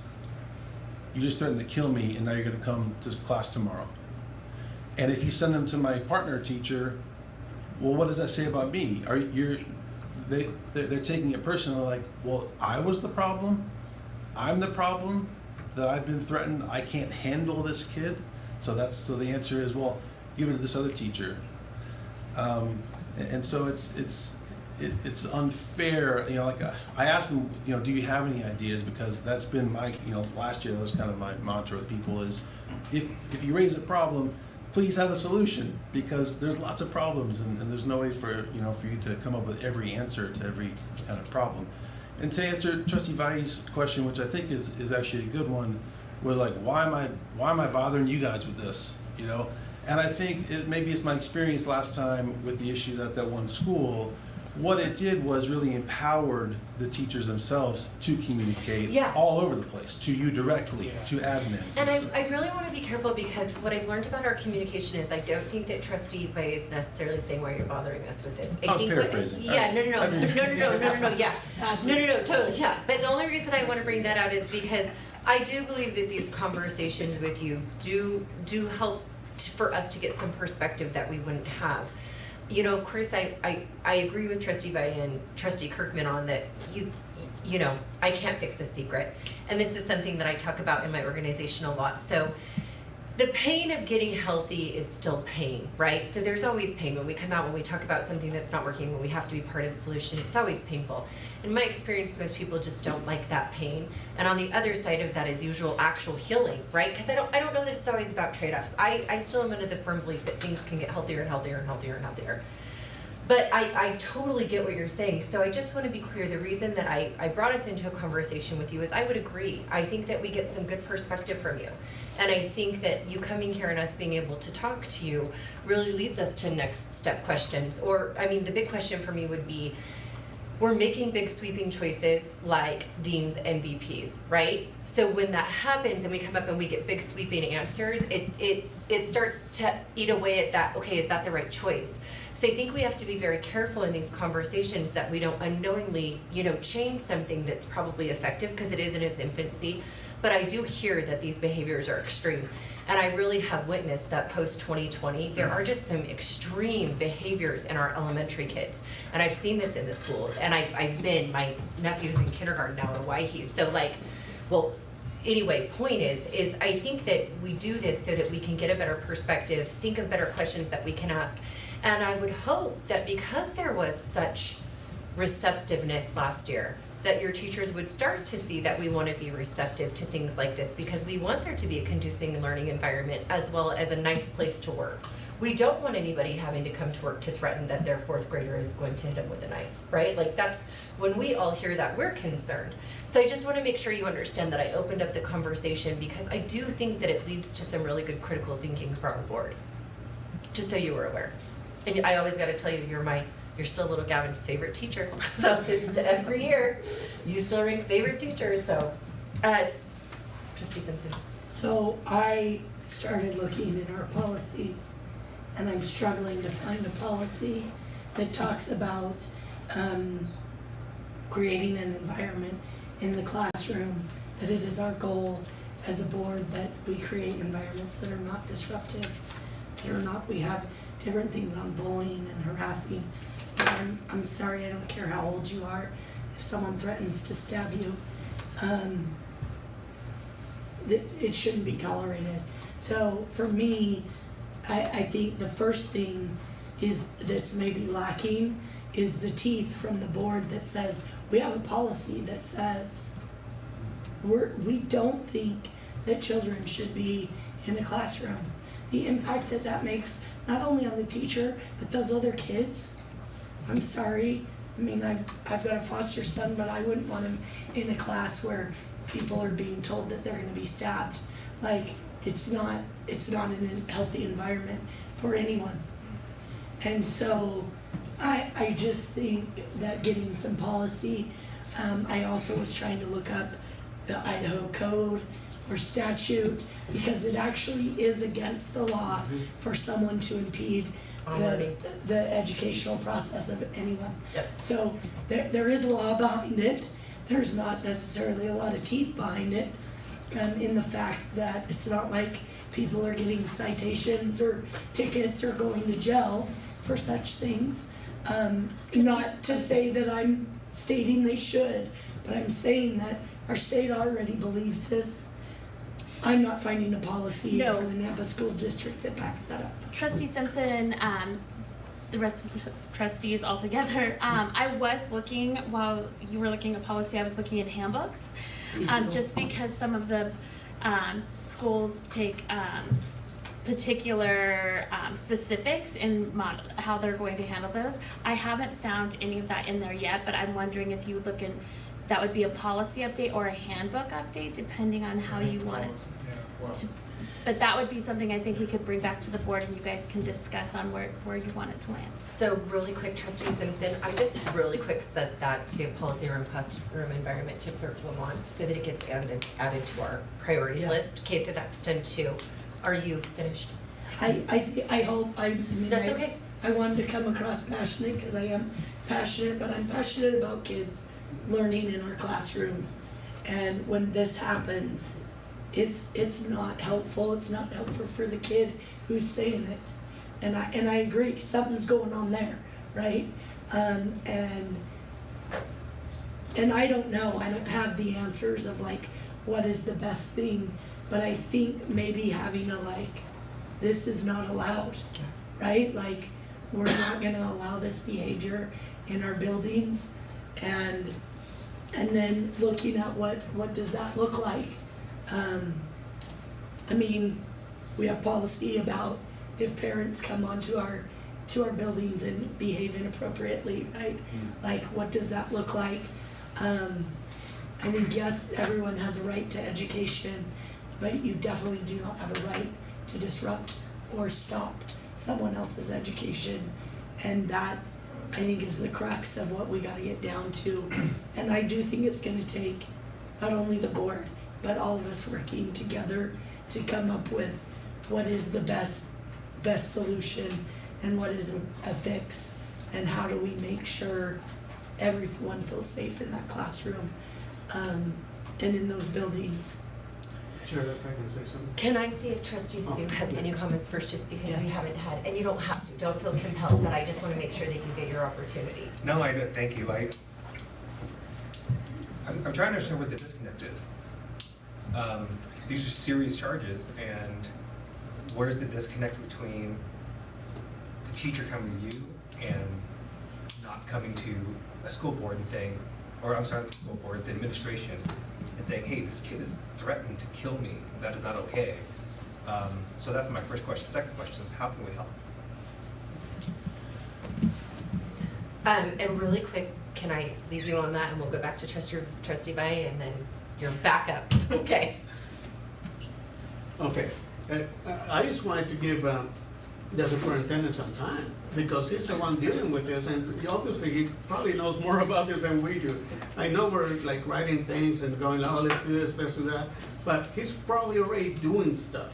Good. And you know, I would like to give him some time to answer some of these things. Chair Taylor, Trustee Baye, appreciate that. Appreciate Mr. Compton coming. Mr. Compton and I do talk, and we have met about this several times. So I'll do my best to articulate kind of my thoughts. There is a lot here and a lot to discuss. First and foremost, it's not, I want to be clear about this. Our schools are not a disaster. And Trustee Vai, I appreciate him because he's came, he's walked the buildings, he's sat in the chairs, he sees the lessons, and our schools are running well.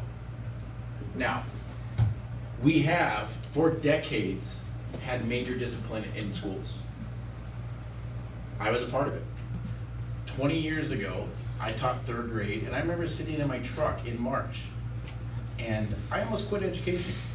I thought, if I have another day like this, like I did today, I'm out. So I know exactly what those teachers feel like. It is a real feeling. What I realized at that time, though, is I just wasn't equipped to be able to deal with some of the things that I was experiencing. And I taught at Lincoln Elementary, just right up the road over here. And it really opened my eyes to some of the extremes, things that our children are exposed to in their home lives, some of the abuse in the environment. And what those children are doing is they're expressing that. And it's not always appropriate how they express that. That's just the things they've seen, and it's just so painful to see. It doesn't excuse it. And it doesn't mean that kids can't be successful, because they can. Because there is solutions to helping this and reducing it. Now, there's no silver bullet, because you can't fix it every human being that walks through your door. That is something that's impossible. But there are things. It's not a helpless cause. We can do things. And particularly, it's when you get the parents and the school, and sometimes when you get medical and counseling all on board. I have seen kids do 180s and experience success that they've never experienced before. But it takes a lot of effort, and if any one of those 3 falls off of that 3-legged stool, then you're not able to really make the gains you need to.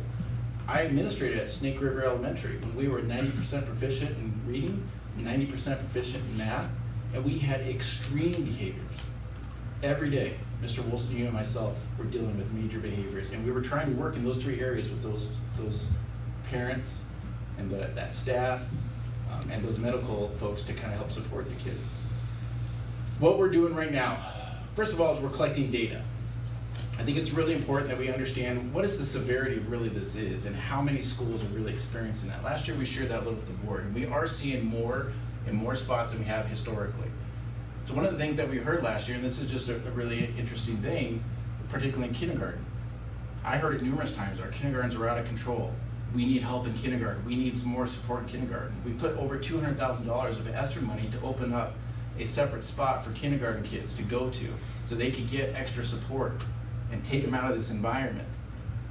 We have 841 kindergartners. Do you know how many our school said, okay, we need to put there?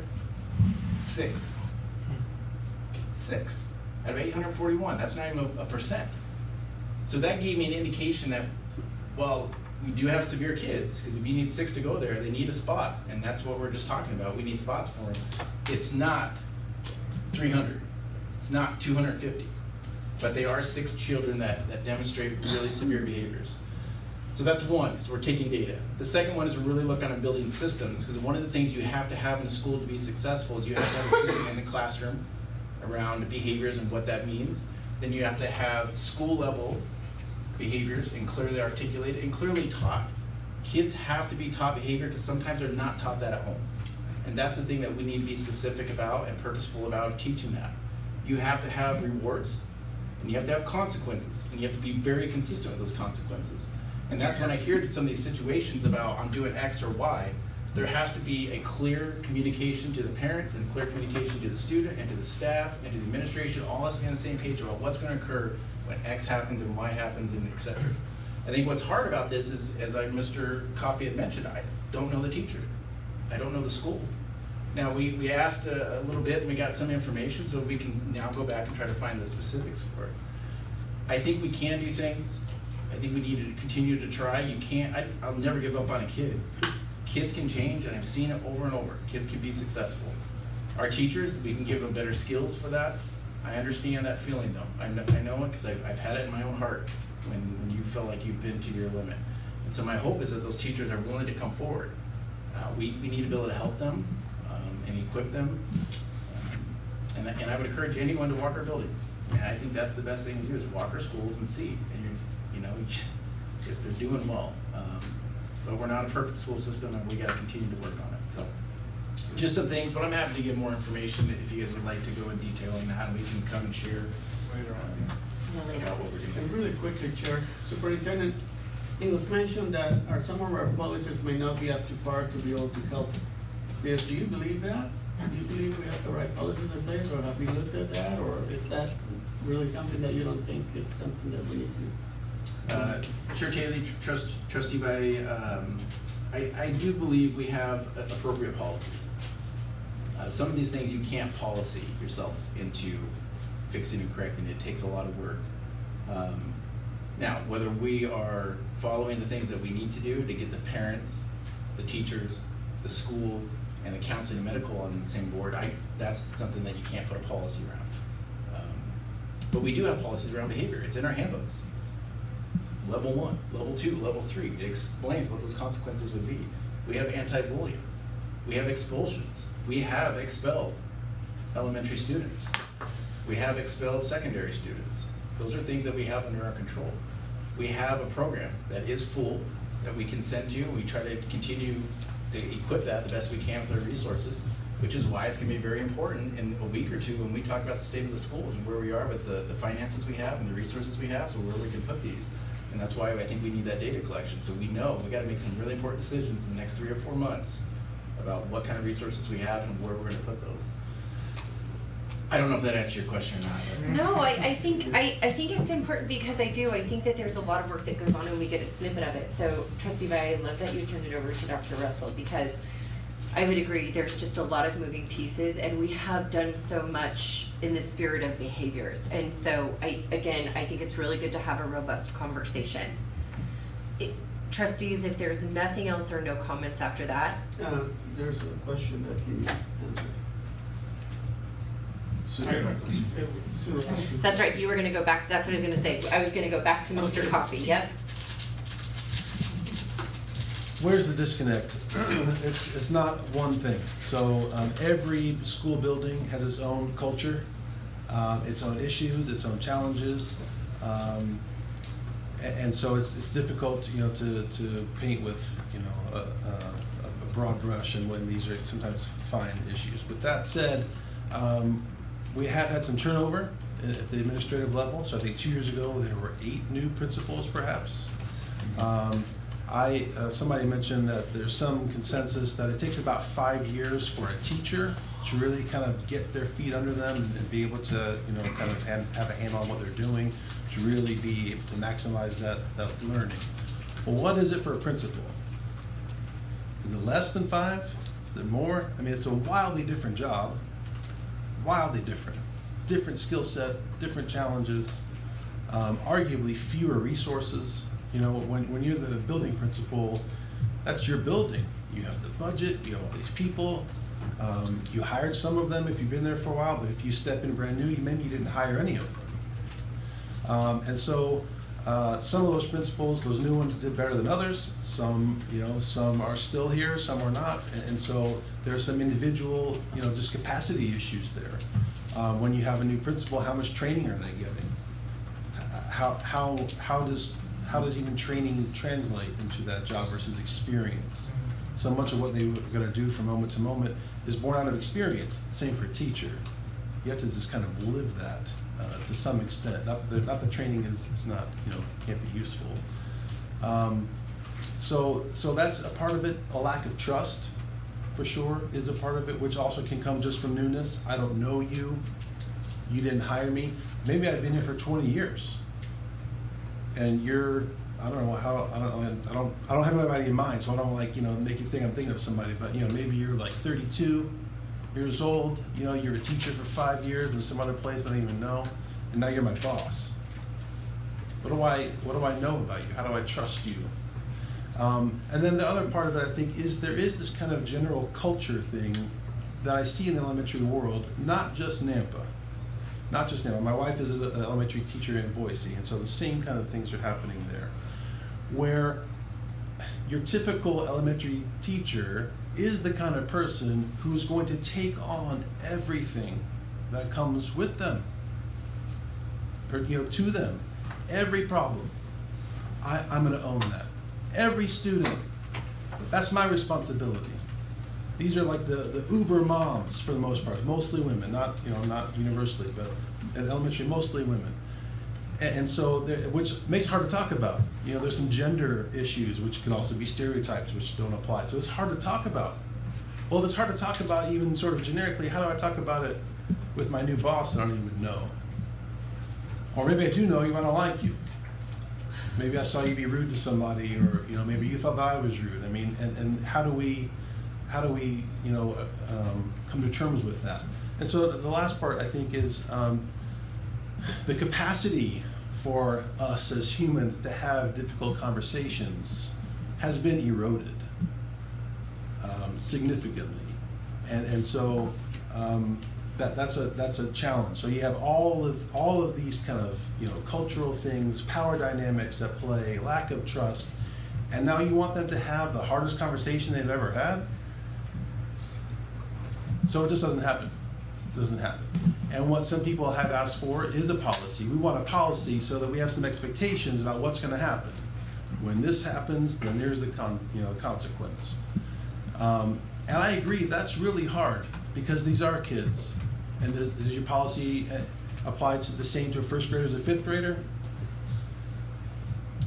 Probably not, but maybe. I mean, it's a wild variance, from kindergarten to fifth grade in a building. I mean, there are some fifth graders that are 2 inches taller and 50 pounds heavier than the teacher. It's a different scenario than a kindergarten who's. I have a question. Yes. A little bit unrelated. How does the NEA go about building, let me back up. Is there a process let me give you the foundational belief. I believe that in order for organizations to be healthy, that honest communication has to occur. It was not comfortable to do what we just did, but yet Jason is appointed. That was the job, the free job. Here I am. It was done. And it's not comfortable, right? But I do believe that it's important that we get to the place where we realize that we can have difficult conversations because kids are at stake, right? So in my opinion, it's we have to have the hard conversations because our job is children. So how does the NEA try to support those types of conversations, or is that even something the NEA does? How do you guys help to build bridges? So when a teacher comes to you, are there let me build a bridge step so that we do have better relationships with our administrators, or is that not a thing? Let me, if I could back up a second. Yeah, I was trying really hard to not convolute your it. analogy, well, to me, you said earlier, it took you 2 months to get to this point where you had this hard conversation. So imagine that for the past 2 months, you've had to come to work every day and try and engage in some whole other enterprise together. Mm-hmm. What would those 2 months have been like? And well, it's just hard to use it because, right, I would have had the conversation the next day. So that's a hard one because part of that is that we couldn't align with meetings and we had to, by statute, wait. But I get what you're saying. I do get what you're saying, but the problem is that for 2 months now, that person who has sat there in that has made maybe even false decisions out of that. So I just want to make sure that we're in the place where we realize that at some point, if we don't develop trust between teachers and administrators, pure trust, how will we ever fix issues? That's kind of my question. I think one of the things that Maybe Mr. Coffey said was that he asks the questions of the teachers when they bring these concerns is, do you have any solutions? Yeah, but is that you or is that organizationally led is my question. Thank you. That's exactly what I'm asking. But is it organizationally led or is that just you doing what you're doing? That's a good question. I mean, so we haven't. I'm trying to think of Mandy knows, Trustee Simpson knows. I mean, the organization. I mean, every member is a full-time employee of the school district, and we have full-time jobs. Yep. There's nobody now. I have 2 periods off, so I have 84 minutes a day. That's my release time, which is time for me to think about stuff or communicate or do whatever I'm doing. Unless I have an IEP or something, that gets scheduled there because it's convenient, which I'm happy to do. So the organization is whatever person happens to be the president or the executive team. It's more informal than a formal way. It can be formal. Well, so talk about hard conversations. We had our monthly building rep meeting last week, and we had a very hard conversation. Afterwards, I was quite worried that I had literally just spent 20 minutes yelling at these people. These incredible Right. These incredible people that I love and that and we spend a lot of time together. But I was trying to empower them. So to answer your question about like what do we do? I had no clue what the union did when I first started. Got it. And my original thoughts, I feel like, were wildly wrong. And so I'm coming to learn kind of what it's about. And so my current thought, if you will, is that what the union is really about is personal empowerment. What we do is we can take your voice and amplify it. We can aggregate it. And so that's what I'm doing here. None of these things happen to me personally. I'm here representative, so I've aggregated these stories. I'm amplifying their voice. That's one of the roles, the explicit roles of the president, is to be the voice of the association. But I implore every teacher out there, every staff person, member or potential member, to use your power, to acknowledge your power. Because if, to some extent, I worry that by my being here and speaking on their behalf, I've lessened their power a bit. I've spoken for them when I should have maybe been more forceful to have them speak for themselves. Sure. I can tell you, I was very forceful last week. We meet on Mondays as well. I was worried that I had, offended people, whatever. Somebody said, no, I was just impassioned. I mean, you get to see me impassioned various times. I feel like during COVID, I yelled at Dr. Russell for hours on end during negotiations. And, maybe I did. I don't know. Those were hard times. But we got through it. And, I love how he acknowledged it was a hard time. Hard times, yeah. Part of the work. Yeah, it was good work. relationship. No, I get it. And so I hope that there is trust. I mean, Yeah. but it takes time. Yeah, and I was just more trying to understand how the organization worked in conjunction with what you do. So you overly answered my question, thank you. Really, yeah. I tend to do that. No, it was great. And then, to get back onto those comments, is there anything else that you wanna add to your comments today? I think I covered it. Okay, good, thank you. Probably more. Can than I just, Yeah. I guess more than anything, I'm hoping that teachers are watching, administrators are watching. Clearly, this is a room full of people who care about kids and teachers and administrators and everyone being safe and learning within our classrooms. And if you don't give us an opportunity to try, you'll never truly know if you can trust us. But I think Dr. Russell has shown time and time again that he can be trusted to help work through these problems. And I'm kind of like Brooke. I think like let's have the conversation.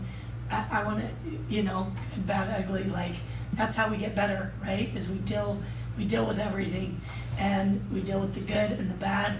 And so if you don't dare trust your administrators in this moment, God, I'm just really imploring you to trust Dr. Russell, because not knowing where this is happening, then there can't be a blanket fix that's gonna fix it.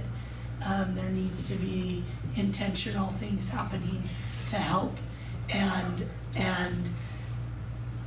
So I'm just pleading with educators and staff, if your friend's not watching, but maybe they should have, key them back to what point they were in the, meeting started at 5:30, it's almost 7:30, so just implore them to hopefully listen to the things Yeah. that we're discussing and working on, so that we all can be intentional with what we're doing. Trustee Kirkman? Yeah, so, thank you, Chair Taylor, I appreciate that, but, the word intentional, that's what piqued I shot up in my chair when you said that. It's been a challenge for us to trust administration and for the administration to trust us, but we knew we had to get to that point. And when this board put Dr. Russell in as the superintendent of this district, we did that because we all trusted him. We all trust him to do that job. We've had to build that trust on a fast track because this board will change on a whim. And so we really had to build that on a fast track. So I love that Trustee Simpson said intentional, because it really, you have to be intentional in trusting somebody. You can't wait for that to happen. And I'm not saying this is what's going on. in my own mind. You can't wait for trust to happen, you have to be intentional about that. And so I really appreciate Trustee Simpson bringing that word to the forefront, so. All right, trustees, well, Mr. Coffey, it was good to see you as always. It's been a while and I'm glad that we actually got to conversate with you because we don't get that opportunity a lot. So always thank you for indulging our questions and it was good to have you back. Yes, thank you. Yes. Have a good night. Thank you, you too. All right, so we're gonna move into trustee comments. Now, what I will say is, yeah, we're commenting. If you signed up to speak tonight, or if you didn't and you would like to, is the sign-up sheet still out there, or do you already have it? I grabbed them because. Okay, so we have our sign-up sheets, but if you had planned to speak tonight during public comment and would still like to, you can still sign up because we're gonna go into trustee comments. I just feel like we could probably start, perfect, so we can start with I'll get it trustees. started. And then we'll just go all the way down for trustee comments and then we'll go directly into public comment. Yeah, I just wanted to say, thank you,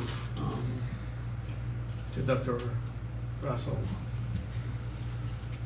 He took me, through the high schools and junior highs and I got to sit in classes and see how the teachers acted. And a lot of them were surprised we were even there. The students were very, wanting to know who I was and it was a pretty good experience.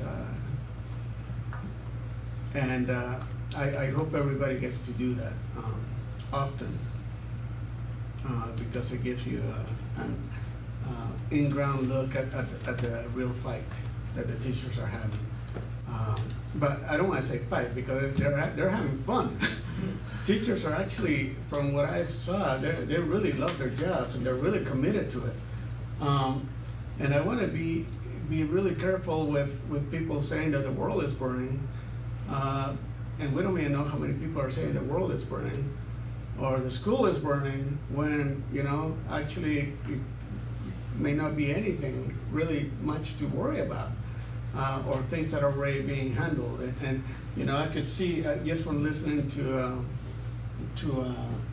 Mr. what's his name, Coffey? I can see the news tomorrow, that the district can't handle stream behavior in the Nampa school district or something.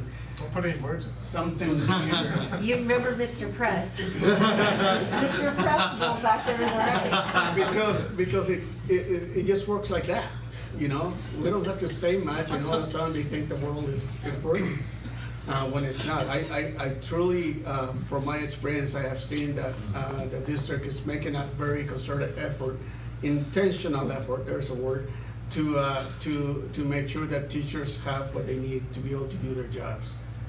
And it's working. Yes, there's a few kids out there that make life miserable.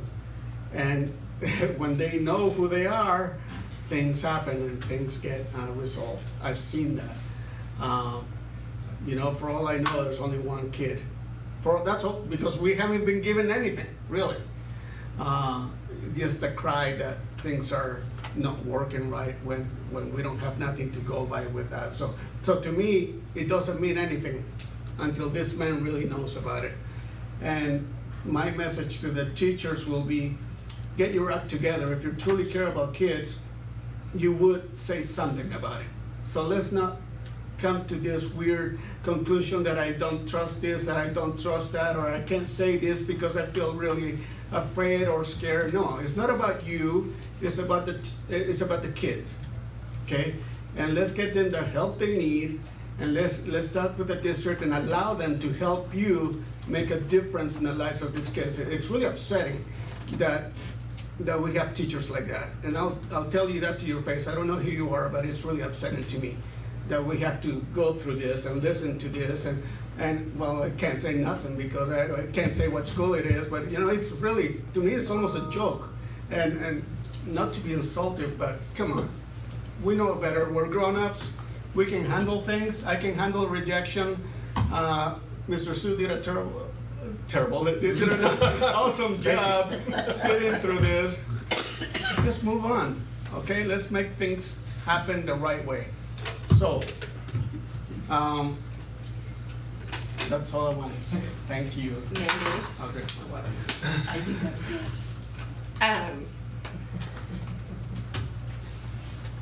sorry. I do have some stuff I want to say. I just, It's changed now. huh? yeah, it's changed. It's just changed. Just for a second, I'm just trying to process, Marco. I will say that if I ever, at this point in time, if my term ended tomorrow, the best thing I've done in this job is appoint Dr. Russell as our superintendent. So if there was ever one thing I would have to say, it would be that. So let me just throw that out there, because I do believe that there's a lot of great changes that have been happening in our district, and I love my time in the schools. So here's what I wanted to talk about before all that came up.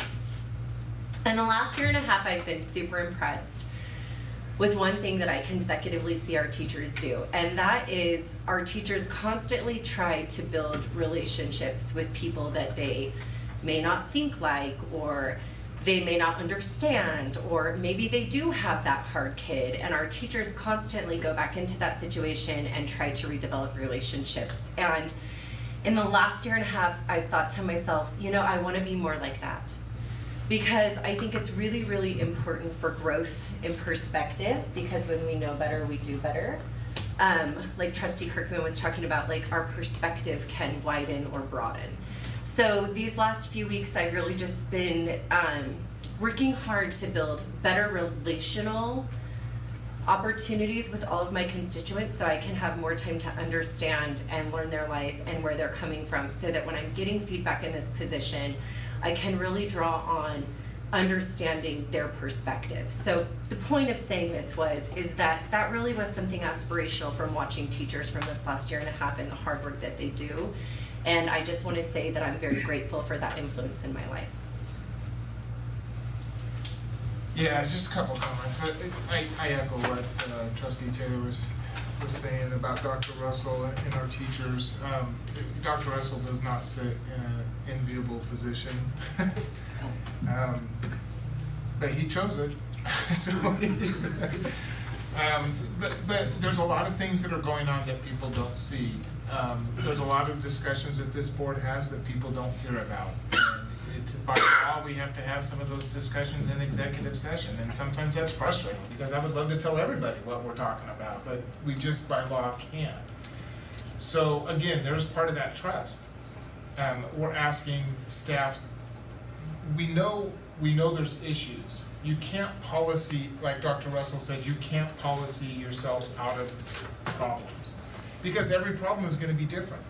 To what extent is a threat to a teacher? One teacher might take it as that they're going to burn my house down, and another teacher might think it might be more of just kind of a passing remark, because they know that kid differently than another teacher might know that kid.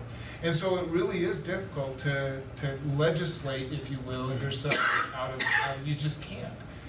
But I do think that we need to look at some of our policies. Maybe we need to tweak them a little bit. I don't know, maybe just tweak them. But I don't know that we need to add more policies. We do have statute in place that is very broad about disrupting the educational process.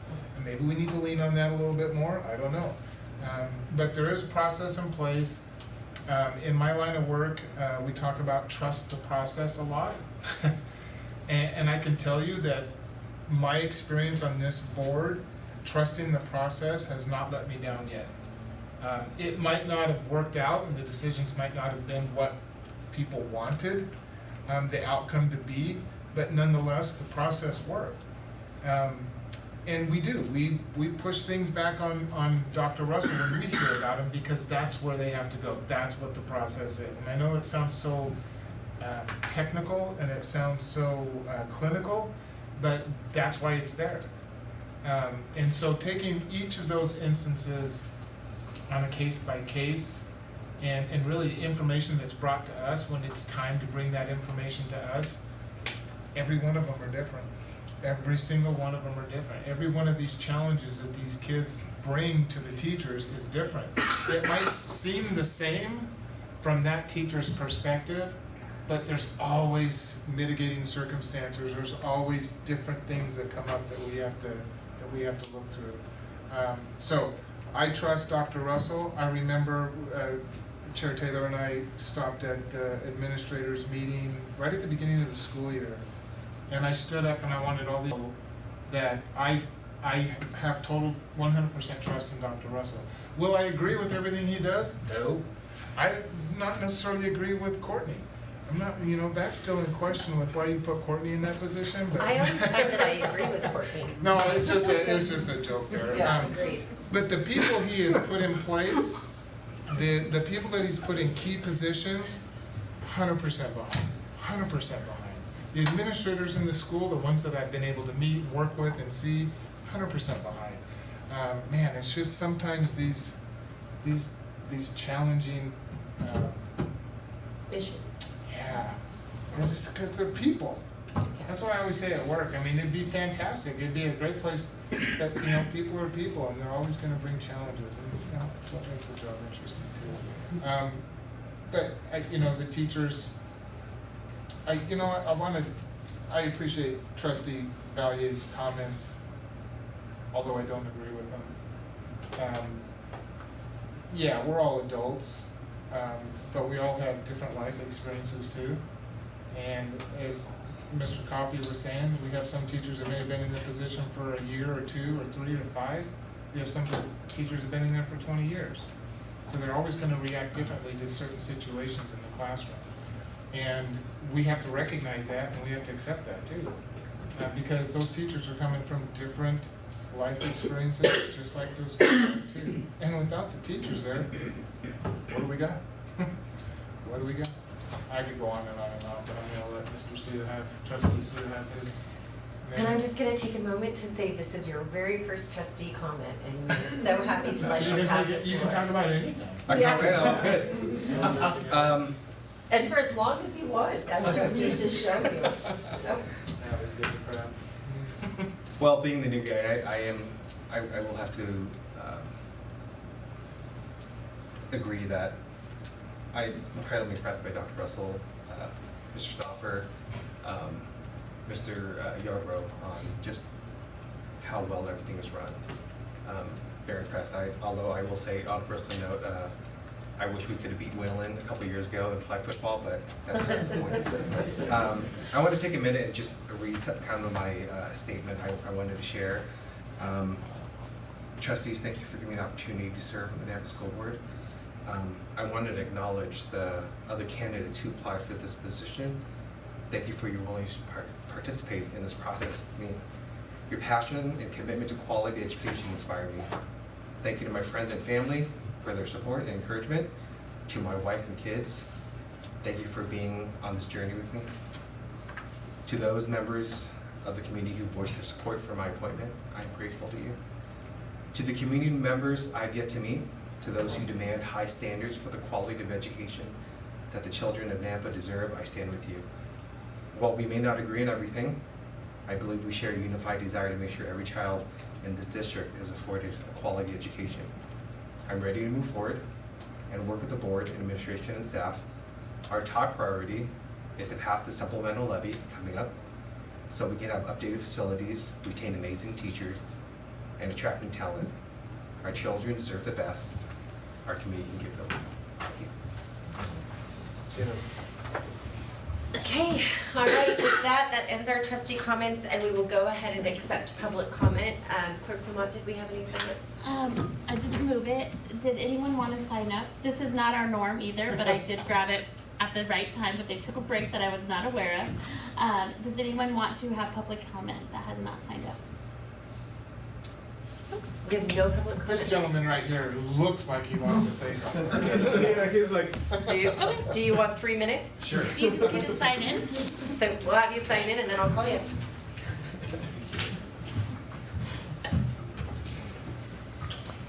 Your body language is way too loud. I'm also a loud person, so I appreciate it. So that you understand how this is gonna work, you're gonna give your piece of paper to Clerk Lamont, and then I'm gonna go ahead and call your name, and we're gonna give you 3 minutes on the board here, and you can see it here. You have exactly 3 minutes, and then at the end of that 3 minutes, your time is up, and we'll ask you to take your seat. Or you're free to stand, you just can't stay at the podium and speak. Oh, yes, sorry, and you'll declare your name, so I'll say, now we have, and then you'll declare your name and your zone or address either. Okay. Okay, Clerk Lamont. Do you wanna bring it to me or do you wanna Oh, just I tell me? thought since he was stating his Yep. name, you didn't Perfect, read it. okay, great. If you can just state your name and your zone or address for us. Hi, my name is Tucker Freeberg. I live on NU's campus, 623 South University Boulevard.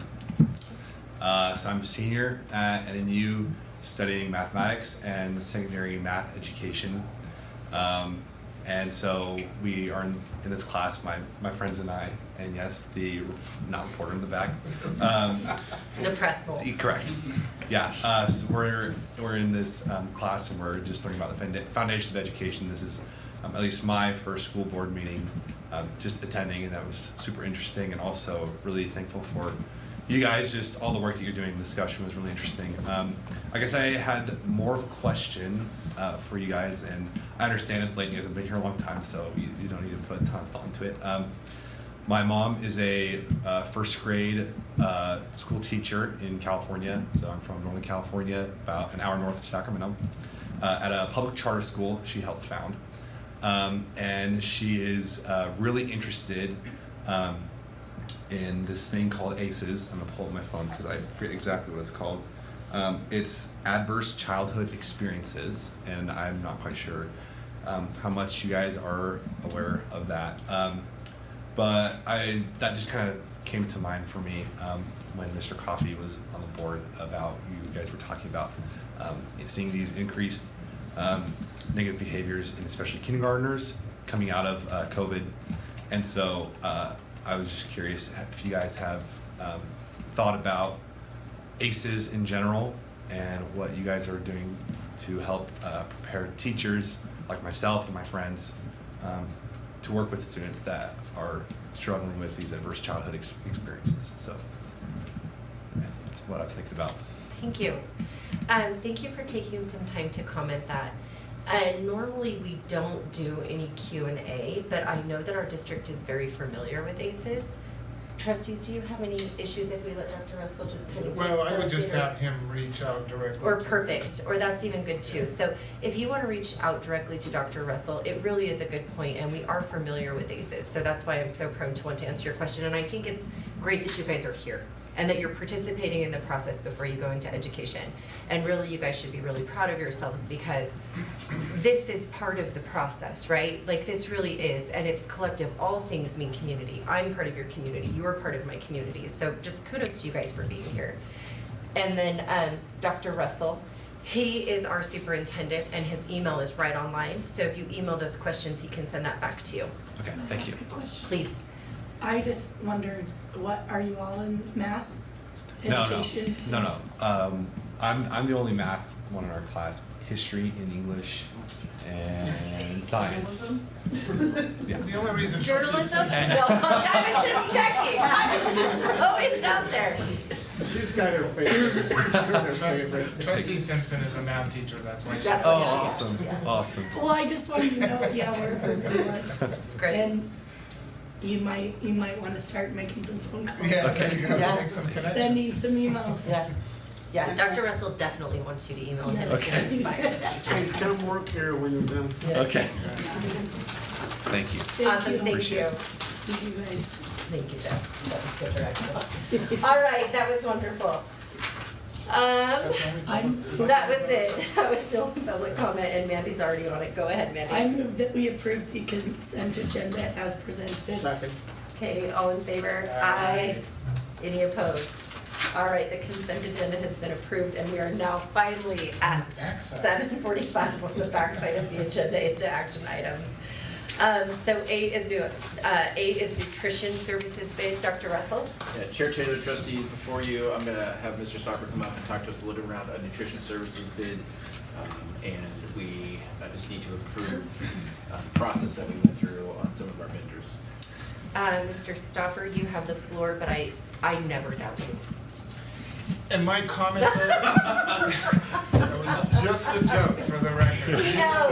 He knows, I just had to, You know how much I appreciate you, Mr. Stoffer. We all do.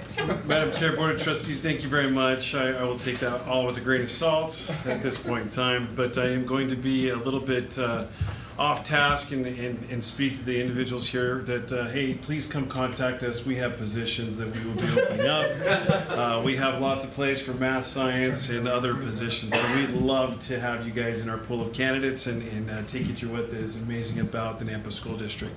And this is kind of a microcosm of what we have in front of you as well, but come on over. You won't have to go too far. Yes, Board of Trustees, Chair Taylor, in front of you is a process that we've been through for our new food nutrition bid. We've had to bring these for you before. This one is very similar in nature to other ones that we have done. Our process was aligned in the memo of what we went through. The good news about this is that if you recall last year we had a food fair at Skyview High School in which we did a lot of the taste testing. This is the product of that event where we're now using and going forth and getting the food that was recommended by our students. So that is included in this bid. Obviously, there's other things in there that we need just to continue to provide the food services. So I just wanted to make that little comment on it. I know there's 25 pages of wonderful items in here, and also just some items that we need to keep the food service program going. I loved the taste testing. We will be doing it again. Yeah, I know, but I just thought that was so cool. Trustees, do we have any questions for Mr. Stoffer regarding the information you have in front of you? No, I just want to say something. I walked through the tasting, I ate a lot. That was our budget. There was a lot of different companies, vendors. And I love that we got a choice. And I love the due diligence that they made so that we could have something that the kids liked and also that was affordable for us. So I think you guys went through the process and it went very well. So thank you. All right, with that, trustees, I will entertain a motion.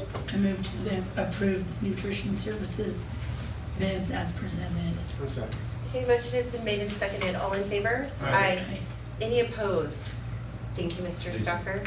All right, we are going to go ahead and move on to B, securing our future grant application. Dr. Russell?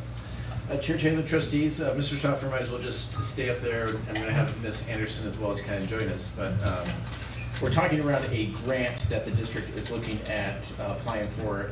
Earlier, if you remember, we kind of put a goal as a district to be more purposeful about seeking grants. Ms. Corey Anderson is our individual who's overseeing that process, and we will be bringing you updates here, a little bit about what grants we've applied for, what grants we've secured. But this is a grant where she's going to share some information, and I understand correctly, this is our board just needs to be aware of this, give us the okay to go ahead and move forward with it. That's part of the grant application process. Correct. Chair Taylor, trustees. So the Office of School Safety and Security released our Securing Our Future grant to help schools fund safety, security projects, and equipment to improve overall safety. Each school in the state of Idaho is eligible to receive up to $20,000 per school to enhance safety efforts. With the interest of the Nampa School District Safety Team, staff, and the Nampa Police Department, we will be addressing the access control with badge readers and door position sensors in our elementary schools. The grant was submitted on October 12th, and with the board's approval, we'll begin implementation once the grants are received. Quick question, Chair Taylor? Please. $20,000 per school, like we have 24 buildings? It's almost $500,000. Does that mean that 20,000 has to be used for each school, or can we congregate all that money into where it's needed? So right now, we're identifying all of the elementary schools, and the goal is I think that the application is renewable each year to add on middle school and high school the year after. Okay, so if we have more need at an elementary school, we can spend $100,000 instead of $20,000, because Yes. $20,000 doesn't go very far. No. Chair Taylor, Board of Trustees, that is actually part of the legislation behind the grant, is that you can pool it and you can place it. That's part of the application process. We have to identify how we're going to use that pool of money. So you can put it towards a school, a couple of schools, and as far as you have a plan that's been put in place. It also needs to be approved by the EOP, so the Emergency Operation Plan Team, which it was. And we just need your authorization to move forward. It's not necessarily an action item, but we do need to make it in the notes that the board has approved of that application of what we'd like to do with those monies. Do we even need a motion on this? Can I ask one question? Yes, so I've got all three of you. I'm going to start with Trustee Sue. Is there a matching component to this? Is this a free grant, basically? Chair Taylor, trustees, it's actually just a number that was given as part of the grant. So the 20,000 was based off of how many schools you have. Every school in Idaho had the opportunity to apply for it. So it's not necessarily a matching grant, it is a true grant. Here is the money, you can use it for these items. Okay, thank you, Trustee Sue. Trustee Baye? Yeah, I appreciate the fact that we're moving forward with grants. My question was, do we need to have a motion every time to approve grant moving forward, or is this, why are we doing this? Trustee Taylor, Trustee Baye, this is actually specific to the application of the grant. Okay, So so that's they the reason why we require needed to that. bring it to you. It was a very specific part of the grant that we needed to show. And actually, basically, the grant says, was the plan brought forward to the board, yes or no? Did the board approve of it, yes or no? I can see that coming out of this legislative session though, because people want so much more cohesiveness between boards. Chair Taylor, trustees, just to clarify Trustee Baye's comments, not every grant requires that. We do just apply at grants. Sometimes we need to meet that deadline. We're not able to get the board's always approval. If the application does require us to have that, we most certainly would. And then, as I mentioned earlier, as we secure some of these grants, we're gonna bring you the applications that we've applied for. And I'll share that with before we've applied and how many we are now, and then what ones we're actually secured and winning. Chair Taylor. 1 second, Trustee Simpson. Oh, I'm sorry. Yep, she's been super patient. I can't see it on the. All you I guys. I move that we. Oh, do we wanna let him comment before? Yeah, well, I think just bringing grants like this, not necessarily for a motion, but maybe this is something we can put in the consent agenda or something like that if it's needed at that point. Oh yeah, this could have probably gone in your consent agenda. Okay, I would say Can it's it not not? a routine item. so it's not So- routine, so we can't, okay, thanks. Can we start making the grants routine? Might as well. That's what I'm asking. I'm asking right now. I'm putting a note for consent and grants, routine agenda. Hey, sorry about that. Trustee Simpson, you're back up. I think you were about to motion. Yeah, I move that the board approve that the Nampa School District is able to apply for these funds. Second. Motion has been made and seconded. All in favor? Aye. Any opposed? Motion passes unanimously, all 5. Thank you. And thank you for your time. Who seconded that? Trustee Baye. Okay. Third, too. See, Mr. Stopper, I believe that you're right back up, but Dr. Russell, would you like to turn the floor over to Mr. Stopper? Yeah. Okay, good. Chair Taylor, to Mr. Stopper to discuss the acquisition of land around Airport Road.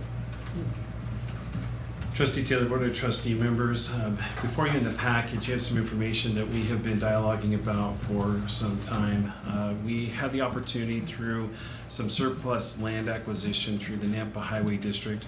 And being a proximity, owners of land in proximity, we were offered the opportunity to participate in securing some land. Through the process, we did not find any other landowners that were around us that applied for the option to purchase the land, so we were the sole entities interested in the land acquisition. So before you is the proposals to be able to receive from the board to purchase the land, both parcels 17 and 29 that we had proposed are in the maps as included as well. And this is property that surrounds our airport property. Some of the nuances to this, what makes it very valuable for us, is it gives us access to Robinson Road, which currently our property does not have. And with the new roundabout, it's a very important part of potential schools being on that property. Now we have access to 2 roads to be able to enter and exit from. Okay. Trustees, do we have any questions for Mr. Stoffer, or I can entertain a motion? Yes. I do, because there was no other entity that came forward, does that mean we have better bargaining power? Let's do it.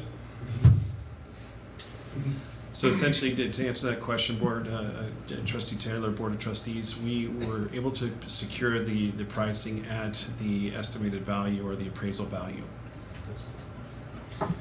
Chair Taylor, if there's no further questions or discussion, I move that we authorize the purchase of 2 land parcels from the Nampa Highway District for a sum of $692,000, plus any essential closing costs related to this acquisition. Second. Okay, motion has been made and seconded. All in favor? Aye. Any opposed? I didn't get a chance to aye, but aye. Mandy was in agreement. And congratulations. Okay, all right, now we're gonna go to D, policy 3010, or open enrollment policy. Dr. Russell. Chair Taylor, trustees, before you tonight is policy 3010. This is a policy that the board had approved, I want to say in July, maybe August. My memory may be fading me there, but it was a policy that we brought forth because there was some changes in the open enrollment law that was passed this last legislative session. And we had made some updates around cap limits and whatnot, and you'll see that in there. However, there was a situation that came to the district around a request to enroll in a variety of programs at different schools, open enroll in a certain school but still attend programs at another school, and having spoken with our legal counsel, we made some adjustments in our policy to make that clearer. The idea is if you enroll in a school, you participate in those programs, and you don't essentially get to shop and move to a variety of other programs. And the second one has to do with a recent situation around due process rights for open enrollment. And again, speaking with legal, there was some advice of taking some of the legal statute language and putting that in the policy. And you'll see that if you look at lines 59 through 62, where it talks about a pupil has been enrolled at the same school for a second consecutive year, the pupil may complete his education at such a school unless the pupil's approved transfer has been revoked pursuant to this section. That's directly out of code, and that's just to make it clear that students, once they're enrolled in a school, they may stay in that school unless it's been revoked for some reason. On the lines 97 through 99, as well as some language in there that talks about the open enroll student needs to abide by the district's policies if they were to enroll in that. And then you'll see lines 106 and 107 talk around the students if they basically a student receiving shall be informed of their due process rights and any situation that may jeopardize their ability to have open enrollment and their status. And then the last edit to this policy is in lines 131 through 134, and that is the clarification around participating in extracurricular activities. It says a student who has been approved for open enrollment is limited to participating in co-curricular activities at the school of open enrollment only. Band, choir, orchestra, speech, debate. CTE courses are programs that are offered at individual campuses and are not considered in co-curricular, so that would still allow the student to be able to move from school to school in that. So, happy to answer any questions you have on that. Mr. LeBou may have further details as well, and maybe it'll help, but just wanted to share some updates on that policy. Trustees, do we have questions for Dr. Russell or Mr. LeBou? Yeah, Chair Yep. Taylor, I have notes I made on this, and I left them on my desk at home, and I don't have those with me. But if I remember, the questions were surrounding the IHSAA sports activity eligibility. And I even printed off those rules too, because there were specific rules in that policy, and I left them with my notes. So let me just ask the question then. So, with the co-curricular activities, that's limited to the school that they're attending, correct? Is that applied to sports also? So I can't remember the policy from Idaho, the ISH. It does, and I'm looking at some of our high school guys who have been there, have dealt with that before. So one of the questions I think around extracurricular activities, and particularly in athletics, is the idea of recruiting from school to school or being able to recruit here. There are very strict guidelines that Idaho High School Athletic Association puts around that. Now, the new open enrollment law, I think, cloudies that to a certain degree. I did reach out to our legal counsel and ask questions about that. Should the board create a policy that is more restrictive than the Idaho High School Athletic Association around that?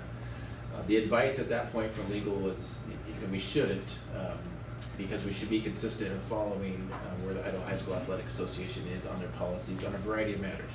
And the board has had conversations around some of the other situations dealing with athletics and activities, and we've stayed consistent with what Idaho High School Athletic Association has stayed with.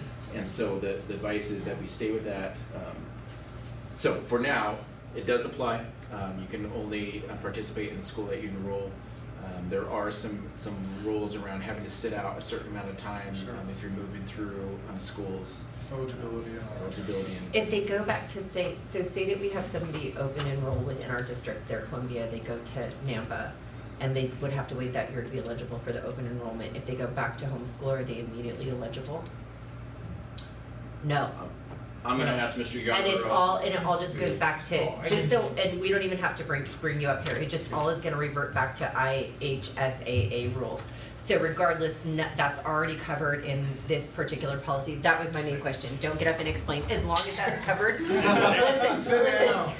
There is a nuance that we are missing. Okay, then kind of explain. If you need to be up here, that was the point. You just expressed that you do. Actually, yes, Dr. Russell is exactly correct on the IHSAA and those activities. However, one of the things that came to light with the situation we dealt with, there are a couple activities that are not governed in the state by IHSAA, but are governed by IMEA, which are music events. So in conflict, this policy helps us navigate through that, because in the exact situation, we went with the IHSAA, and our normal process was to, and there were some holes in the policy, so that's why we're bringing this forward. And that's adding the co-curricular. So that's why you've added those initially. Correct. Okay, Thank you.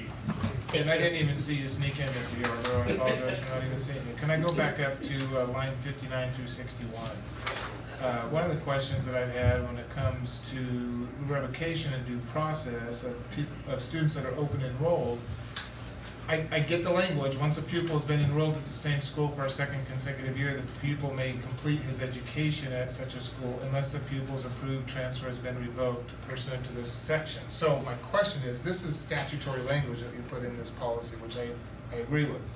But the question goes back is the revocation process itself and the due process afforded to a student who's open enrolled. Does this policy capture that? And I guess even one more step back, is an open enrolled student have the same due process when it comes to revocation as a student who is not open enrolled?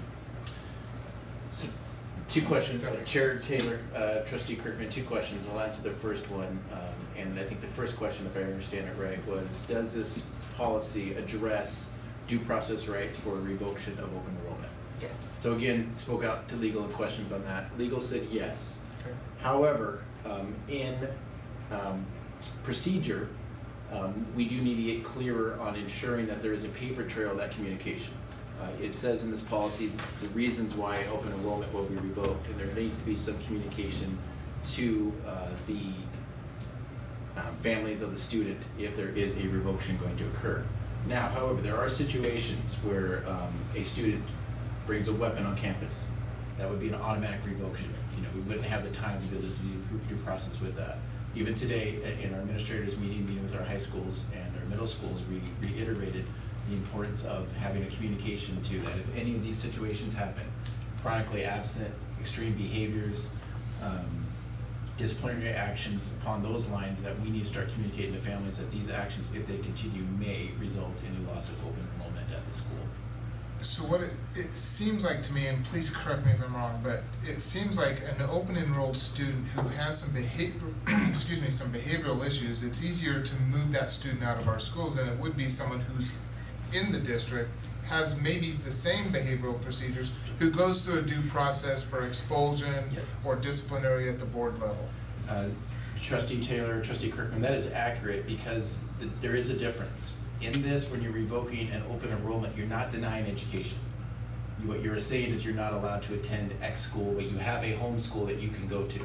That's the difference with an expulsion is you are denied the right to education for a period of time with any school within this district. And whether or not the home school accepts that student back in is up to the home school. Okay, that clears it up for me. Thank you, I appreciate that. And I just have a question for understanding. So on 106, where we have like the triple star where it says the student receiving school shall inform the parent or guardian of any circumstances that jeopardize the student's the student's status as a transfer school. Totally get that, understand why it's there. Can you explain to me why 106, 109, 93, why they're just written that way for understanding? Yeah, same question. 106. So it's just the three little, whatever Oh. it is, the 8, but it's not the 8, it's like the little asterisk, the little star. Yeah. That was our advice from legal. Yeah, that's why I was like, I just Great never seen it, response. so yeah, Great like legal said to do it. We actually had it bulleted, the 106, we had it bulleted, and legal advised that we start at like 109 was, so that's what we did. And then, so the stars after like student chronically absent, like these stars aren't rankings of some sort, there just happens to be 2 stars randomly there. I just wanted to make sure, because Yeah, those are very confusing. yeah, because it was just like, and then the student commits repeated serious disciplinary infractions, like all of a sudden that's a 3-star, so I was like, is that a 3-star violation? But I just wanted to get right, well, but like I was just trying to understand it, and then it also said changes in light blue, and let me tell you how long I looked for light blue. I looked friends. for footnotes, I did. Let me tell you how long I looked for light blue, but I'll take that back. I just wanted to make sure that with all of these little, like these, the little things being there, which is totally fine, that they weren't significant of anything before we approved. Cause it just says student was expelled from the previous district, ***. Student has got documented history of significant disciplinary action, ***. I think, Chair Taylor, I think we should get, if legal is saying put that in there, let's get legal's reason why that should be put in there. Right, cause it looks Yeah. funky, right? Yeah. Or no? When I looked at that, I was like, that didn't make any sense to me. Clerk Lamont, have you seen that before? Not recently, and I noticed the formatting as well. I wasn't in any correspondence to see exactly why it was detailed. I do know that usually when they do 2, it's aligned with something, and I did try to see if, like, when I first noticed the 2 asterisks, I saw 2 asterisks at 93. So I was like, is it aligned with everything on line 93? Then I was thinking, well, is everything at 106, does it function with all the 3 stars? It's the same though. Right, that's when so I have no idea because it is the Yeah, same. 93 and 109 are the It's same. exact same, And they're so I don't know star 2 why- and 3. So let's get, Chair Taylor, I think we should get, instead of having staff try to interpret what. Well, no, that's what I don't want anybody to interpret, I would agree, I think that we need to know why. I'm totally okay with the changes. That was my only concern, is I just wasn't sure as to if there was any significance to the symbol. That was it. So mine was more technical than anything on the policy or feedback. Can Yeah, please, if you know, yeah. I just move that we approve, policy 3010, open enrollment for first read. Are we first? Yeah. And then if you'll, We're on. if we can double check like the relevance, He would be I didn't first get read. into. Was it a first and final? No, Well, okay. Chair Taylor, trustees, it would be a first read again because we were bringing up Perfect. Separate. more revisions, and so we'd go into that. I suppose I can put that in the motion. My apologies. I'll second Mandy's motion. Trustee Simpson. And did you say just with clarification, because there was no changes, right? It's just clarification on the symbols within the document. Got it? Get from, legals. Legals. Yeah, Clarification. All right, motion has been made and seconded. All in favor? Aye. Any opposed? All right, we're gonna move directly into E, the second reading of policy 2310, therapy dogs. Dr. Russell? Chair Taylor, trustees, before you is the second read of policy 2310 around therapy dogs in schools, and Mr. Stopper is here to share some information on it.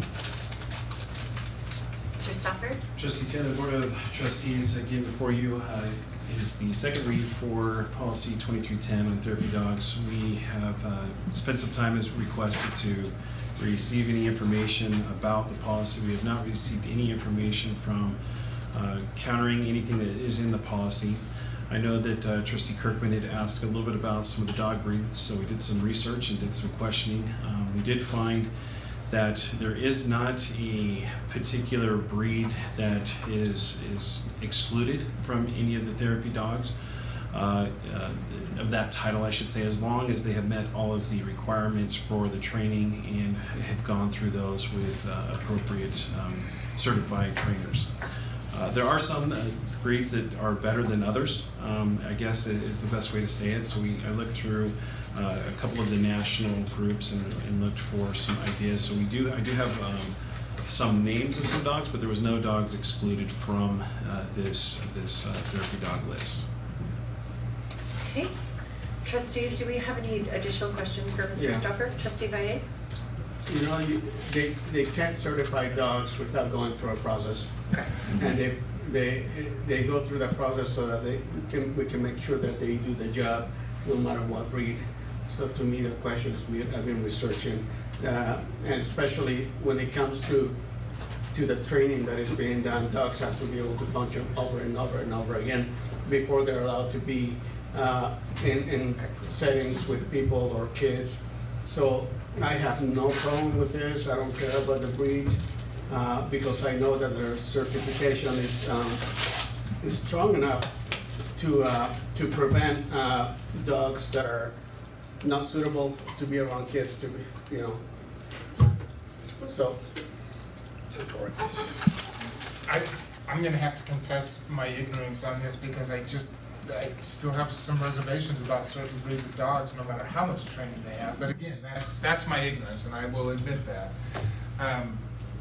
Does this change? Oh, I'm looking right at it. The insurance. Does this change the district's insurance liability? Trustee Taylor, Board of Trustees, no, it does not. Currently, that's one of the stipulations we put in there is there would need to be insurance by the handler as well. So it Right. actually gives us double protection, which we currently do not have. Is there a minimum amount? There has some minimum amounts that we have put in there as well.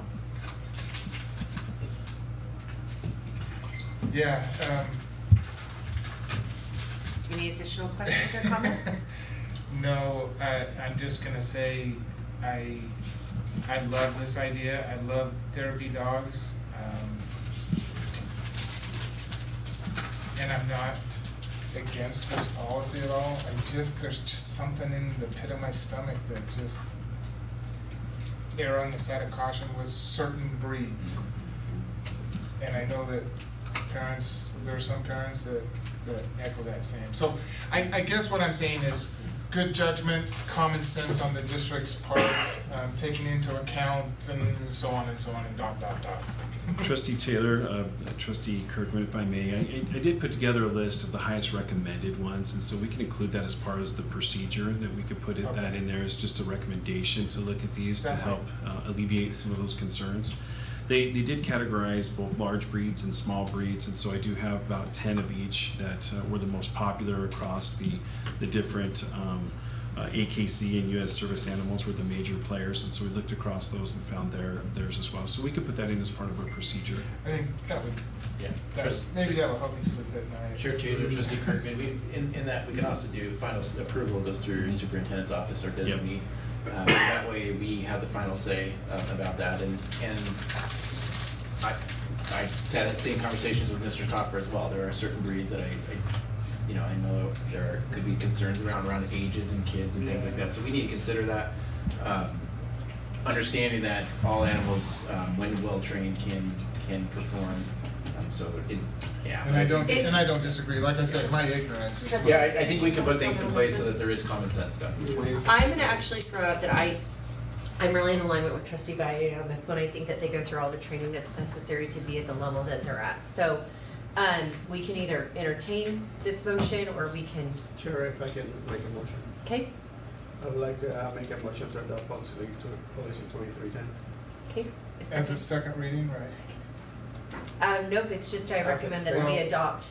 So he's recommended that we have a suggested motion of actual adoption. Can discussion on the motion or question? Just Second, question. now you can discuss. Okay. Now question. I thought Dr. Russell was going to add some additional language in there, the list of dogs, or is that something that you can do after it's passed? Or do you need it in this Chair language? Taylor, Trustee Kirkman, with the procedure, we can put together a procedure in place and share that with the board so that we have the procedure and clearly see that. But that doesn't need to be. It does not need to be in this policy. We can have it in our procedure. So you feel good? Yeah. Okay, motion has been made and seconded. All in favor? Aye. Did I say that loud? Jeff doesn't want to see a pit bull in the school. I'm not outing any particular breed of dog. The news tomorrow. Because Chihuahuas can be just as bad. On the news tomorrow, Jeff hates pit bulls. Okay, sorry. See, he's got a story. He got a story. He ended on a high note. comment if you need it for your article. Okay, that's done. All right. We're gonna go ahead and move on to our final action item of this evening, the second reading of policy 2180, our parental rights policy. Dr. Russell. Chair Taylor, trustees, before you tonight is the second read of policy 2180. This is a policy we brought in August that it aligns with new Idaho Code 336001 and 6002. After the first reading of this policy, there were some questions around the policy about what some of the verbiage meant, and then there was some suggestions to administration to go and hear some feedback from staff, hear some feedback from parents about this policy. So the administration held 3 focus groups, one with elementary teachers, one with secondary teachers, and then one with a group of parents. And I'll just share some of the comments that were brought forth with this. So starting on page 1, line 29 through 35. Actually, I'm going to start at line 37 through 47. When we met with the parent group recommendation was they had to read lines 37 through 47 2, 3, 4 times for it to make sense. It was just very difficult to comprehend. And what it talks around are if there are challenges to the curriculum and what are the roles of the school, what are the roles of the parents. And so they asked us to maybe reword that so it was clearer and there was easier language for essentially just make sense simply. So the administration took an attempt at that. So lines 29 through 35 are the ability to clarify that previous passage, and I'll read lines 29 through 35. It says, parents or guardians who object to their child's participation in the district's adopted curriculum or offered a reasonable accommodation shall do and be advised of the following. Identify and provide an alternative education activity at no cost to the district. Final approval of the parent provided activity will be at the discretion of the student's teacher, principal, and or district. And opting out of a class may impact a student's achievement, progress towards graduation, and meet state requirements. And so that was, again, our attempt to summarize the previous language down there below. Looking at lines 12 through 27, it does say parents have the right to be able to ask for an alternative if they do not agree with the curriculum that is taught in there. And then essentially it opens up a dialogue between the parents and the school, and the parents can provide an alternative activity, and the school will be able to look at that and see if that's something that they can implement or not, and start working together on solutions with that. And that kind of outlines some of those processes. Did this, Chair Taylor, sorry, Dr. Russell, did this new verbiage go back to the parent focus group? Chair Taylor, Trustee Kirkman, it did not. Send that back. If that would be like an edit you would like the administration to do, or a process you'd like the administration to do, we'd be happy to do that because this is just a second read. Well, it's just wordsmithing those lines, right? Yeah, it was. But again, happy to send it back to that group. Do we have, as you go through, do we want to go ahead and give our thoughts around each edit as we go so that it's easier for you to take notes through the edits? Perfect. So after you read through something, do you want me to just open it up for comment and discussion? Sure. Okay. So open. Trustees? I already took advantage. Yeah, I know. Trustee May, anybody else? So I feel like this is really important, and I feel like this is really important because I want our parents to feel as if they know for sure that if they are uncomfortable with something moving forward, that alternative can be found, and we're going to do our very best to make sure that it's aligned with graduation, right? And I feel like with throwing the word reasonable in there, we do cover that. What I want to make sure of is that we understand that the word reasonable is really open for interpretation. And so I just want to be really clear on that because I don't dislike the word, but when we're looking at legal when we're looking at document policy and we use the word reasonable and that word can be defined in so many different ways, I just want to make sure that we're really understood. I don't know, just the word reasonable for me is a tough word. It's very subjective. Very subjective. Chair Taylor, understand the comment, appreciate that, and happy if you'd like the administration to get more input on that. I believe the reason why it is stated in there is because it does kind of clarify what reasonable is. One, it needs to be something that is No cost to the district. no cost to the district, so there's no financial cost to that. It's something that the school has the staffing and ability to be able to do, and the teacher needs to be able to be a part of that in school, so I think that's part of it too. And that there's at least an awareness that it doesn't negatively impact the student's graduation ability or ability to advance to further courses or classes, and it meets Idaho standards and things. So your 3 bullet points is what you're saying, identify the reasonable. Okay, so can you walk me through a real life scenario as you can see that playing out from my understanding? Great. Yeah, so Chair Taylor, and this is the questions that we spoke a lot with our teacher groups around. And so let's say there is a lesson that is being taught around, I don't know, a history lesson that's being taught around a topic that a parent objects to. The first thing they would do is go to the teacher and say, I have concerns around whatever this material is for these reasons. And the teacher at that point can make an adjustment and give an alternative lesson. Or the parent can request to have an alternative lesson. I'd rather have the student learn this or that. At that point, the teacher then needs to take that with the administration and see whether that's something they can do, whether that meets the standards in the classroom, whether that is something that the district has the resources for. If not, maybe the parents provide those resources. Again, if it meets some of the standards and the objections or objectives that the class is trying to teach, then the teacher can do that. If it's not, then I think you work with the parents through. So this is a process where parents and schools need to work together to find solutions. That is the process we work for. Our teachers were concerned that there would be a requirement that they would have to teach a whole new lesson or develop a whole new lesson based on Yeah, totally get this that. parent's request, and then this other parent has another request, and all of a sudden you're teaching 2 or 3 or 4 different lessons, and they had some concerns around that. And so the idea of this policy was to share that parents have the right to bring those concerns. It needs to work equitably between the parents and the school, and they need to work on that solution. And so I don't know if that answers your question, but No, it answers my question on what the discussion would be. I'm just having a hard time seeing that, like, I'm having a hard time seeing it play out in real life scenario because we couldn't have our teacher teaching, 2 or 3 or 4 different.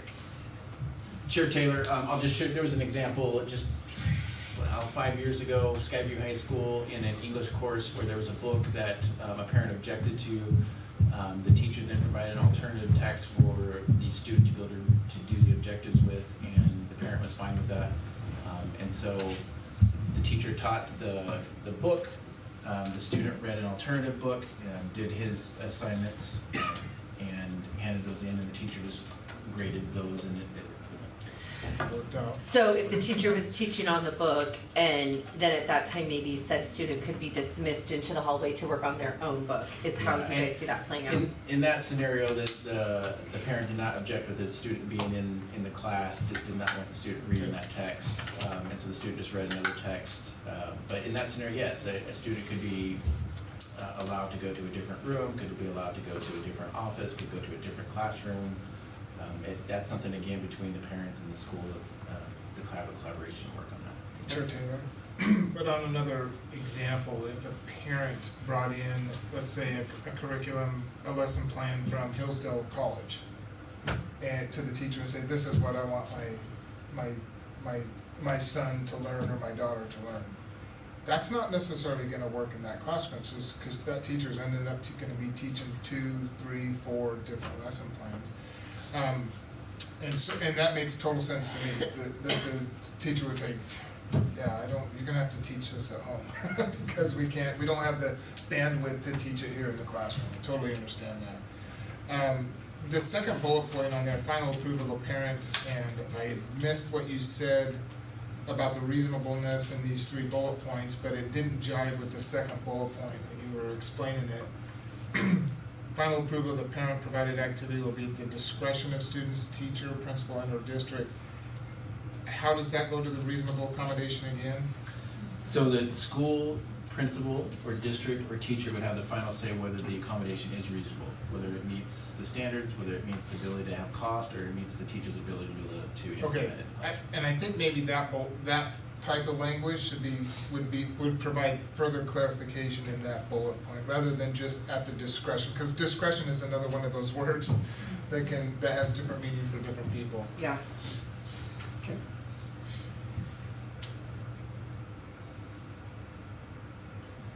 I just have two grammar things.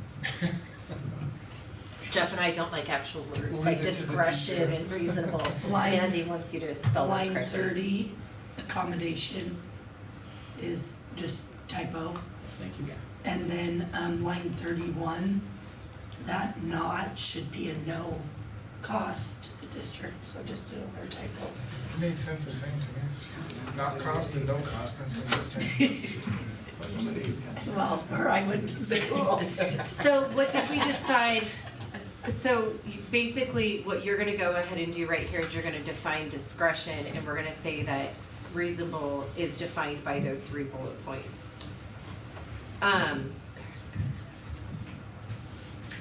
Not necessarily just define discretion, just Right, but parse I'm it- just trying to, parse it out a not little bit define, more. but I'm just trying to make sure that, cause like reasonable, reasonable is subjective.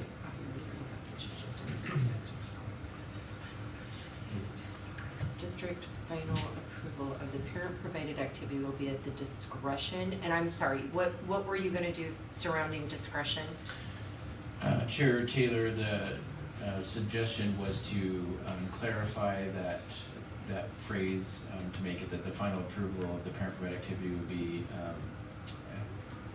based on the teacher, principal, or district being able to implement or having no cost or meeting the standards or requirements or objectives of the course. So just, I think, clarifying that's a little bit more. Okay.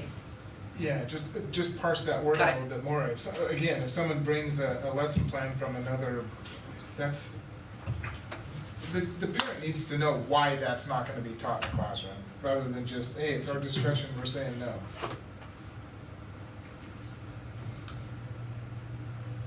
I guess my question is there a threshold? This curriculum that you've provided has to meet these requirements. It does, number, that third bullet point. The standards. It does still have to meet standards. And too, you'll learn that we teach just generalized standards, and that's just some stuff that'll kind of come out of the wash. So when we talk about standards, that's usually the guideline, but that was a really good question. Chair Taylor, trustees, just maybe if I could point, or I'm gonna read lines 12 through 21 to see if that helps with the reasonable. I think that was intended to kind of help with that a little bit. Okay. So parents and guardians and students are expected to abide by the district's policies, practices, and procedures governing the operation of the district schools. However, a student's parents or guardians have the right to reasonable academic accommodation from their child's school. For the purpose of this policy only, quote, reasonable accommodation, quote, means the school shall make its best effort to enable a parent or guardian to exercise their rights without substantial impact to staff and resources, including employee working conditions, safety and supervision of school premises for school activities, and the efficient allocation of expenditures, while balancing the parental rights of parents and guardians, the educational needs of other students, the academic and behavioral impacts to the classroom, a teacher's workload, and the assurance of the safe and efficient operations of the school. So I That think works for me. It's trying It to does say me those too. are the things I found as well. Yeah. It does me Thanks. too. I just, like I said, I really just wanted to make sure when we got down there and talked about it. And it works for me too when we talk about discretion. So I was over the reasonable. Yeah, and to me, if I could say something, Chair, reasonable gives a lot of the power to the school.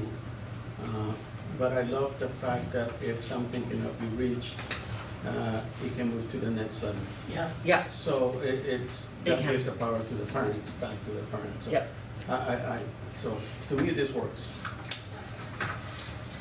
Next, so we'll move on from that section.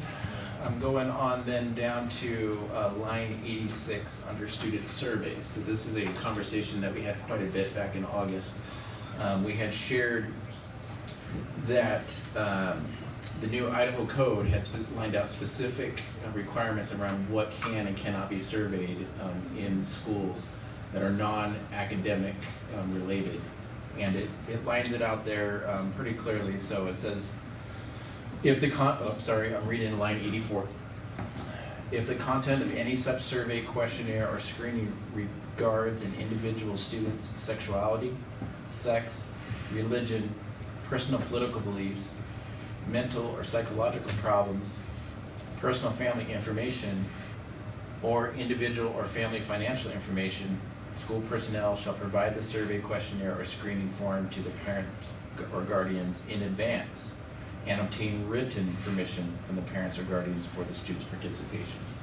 So we had that discussion with the parent group, and we began to talk around the big one there is the personal family information. And that's where when we started the school year, and some of the get to know yous that teachers share with students.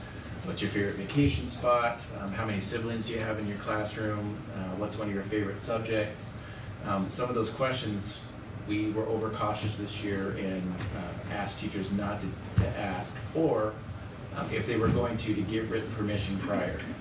So one that came up was, how many siblings do you have? Well, technically that is personal family information. And if you go by the law here, we asked for teachers to get that permission before. Teachers were saying, well, that's not reasonable. So we had that conversation with the parents, and the parents agreed with us. So the reason why that personal family information is struck out with it is because the parents believe that the list of that before, those are all the things that schools should not be asking, and I 100% agree. There's no reason for a school to ask and need to know those things. But they understood the importance of teachers trying to get to know their students, and students, the ability to share basic things about, their family, or what is a preferred family activity that you do.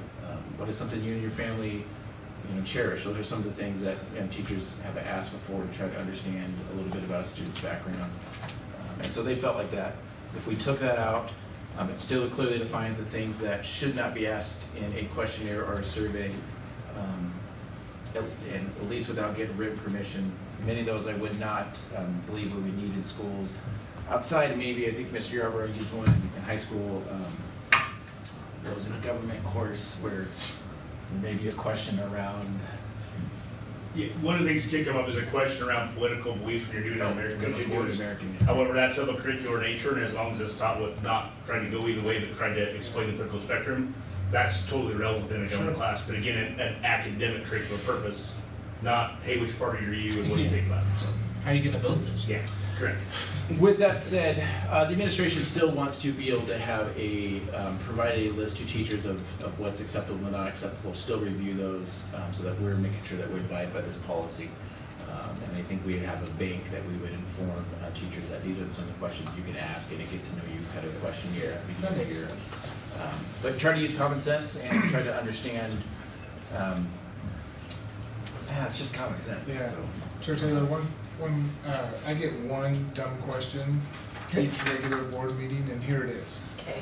So, personal pronouns, preferred pronouns, not personal, preferred pronouns, that would fall under student sexuality, sex,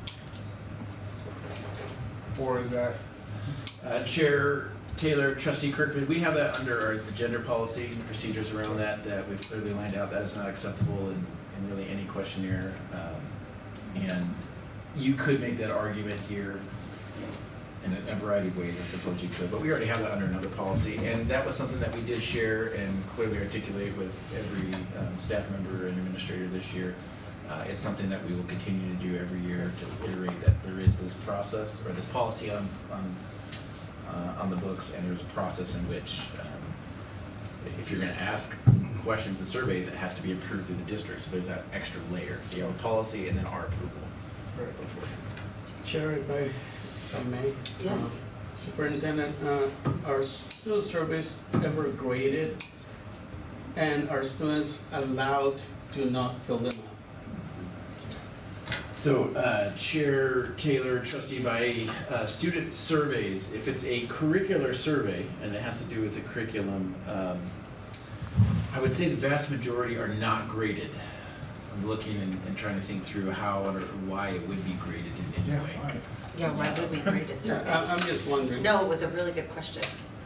Yeah, I can't think off the top of my head up here why a survey would need to be graded. Perhaps a staff member will email me tomorrow and let me know that, hey, I've done it in this class or that class, but Again, it could be graded for participation if it's for a curricular purpose. That's something that we need to have teachers to be able to do, but again, then you're getting into more grading of actual work and work product. That's not really a survey, it might be a quiz. Was a quiz a survey, so that type of question. So again, the curricular purpose piece takes it out, and there's no reason to grade anything that's non-curricular. So if it's not graded, the students have to fill them out. Chair Taylor, Trustee Baye, it's a really good question. Can't we always opt our children out of any survey? Yeah, if they don't want it. The parent, yes, and they have that here. They can. I'm trying to think of a situation where, there would be a requirement, we'd have to have that survey information to be able to complete the course, and I really can't think of one. I'm gonna look at Trustee Simpson here to talk last. I can't, I've never heard of a teacher, I mean, I know I've had students before who were like, I didn't wanna fill out the survey. Okay, not a big deal. And I've never talked with the teacher and had him be like, yeah, I made that kid fill out survey, yeah, I mean, I just So I'm can't just see it. wondering, because there may be surveys out there that we consider it goes through the process and all the points are well written, but some students may feel, hey, this is a little, I don't wanna answer that because that's just a little bit, I don't wanna share that information. So someone here has to say that we can allow them, right? Because it's not written in here. Right now, because it's not written, I feel like if a teacher wants to push it, he can push it, because there's nothing saying, well, and personal information is personal information. You have a cat, well, I don't wanna answer that. No, you may think, well, that's stupid, why don't you wanna answer that, But that's because it's a survey, it should be, there should be a freedom to it for kids not to answer. Now, if it's something required, then we need to know that, or the parents need to know that, and it makes sense to me. You know what I mean? Am I just? No, I'm with you. I'm actually totally with you. I think that our children should have an opportunity to opt out of the survey. Chair Taylor, Trustee Baye, I think what we'll do is we'll take back some, and I might need to speak with some more teachers. Again, I'm trying to think of why any survey would be a requirement, or like you'd have to answer a certain amount of questions. I think we could clarify that so that there is some, as I sit here tonight, I can't think of any reasons why that there wouldn't be a reason to put that in there. And we can bring back another edit. Thank you. Let me give you another. I've seen my son bring home a survey that, hey, this is, and it's more like a pass-fail. If he brings it back, he gets this much credit for it, or it passes, and if not, it's not that. And the survey was no big deal anyways, but. Chair Taylor, Trustee Kirkman, the other thing, that it is, Idaho Code 33-6001 and 6002 did clearly indicate schools need to be careful about what they're asking. That was the intent of that law. And we articulated that to our administrators repeatedly and to our staff for them to understand there are things that you cannot ask, and that you must have written permission prior to ask. And so anything that's even close to that is what we shared, particularly because of that law. It's now binding. You need to be really careful. And so that's why the district is trying to take a proactive approach about having pre-approvals. Anything outside of that needs to be sent to the district so the district can look and improve some of that. And that's how we're trying to monitor it now. I did not hear of any issues this year. Clearly, we have things around the pronouns that are not allowed with our policies and procedures in that. If there's anything else, I can't. All I can say is we're doing our best to monitor it, and it's a important topic to the administration that will continue to advise the staff.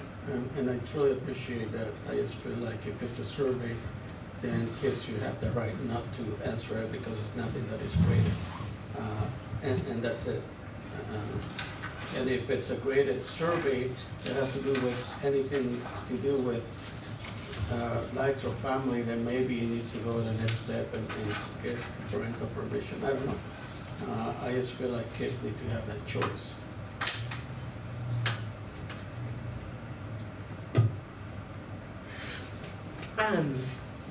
does anybody want to continue on that thought from Trustee Bay? I would agree, I think that survey should be a choice, but I'm just trying to decide. And more so because, do we even need to say what's in red after we read through that first paragraph? Or is this for just additional clarification? Or am I just making that way too hard? Because I feel like if you then go back and you say parents, guardians, and students are expected to abide by the district's policies, practices, and procedures governing the operation of the district schools. However, students, parents, or guardians have the right to a reasonable academic accommodation for their child's school.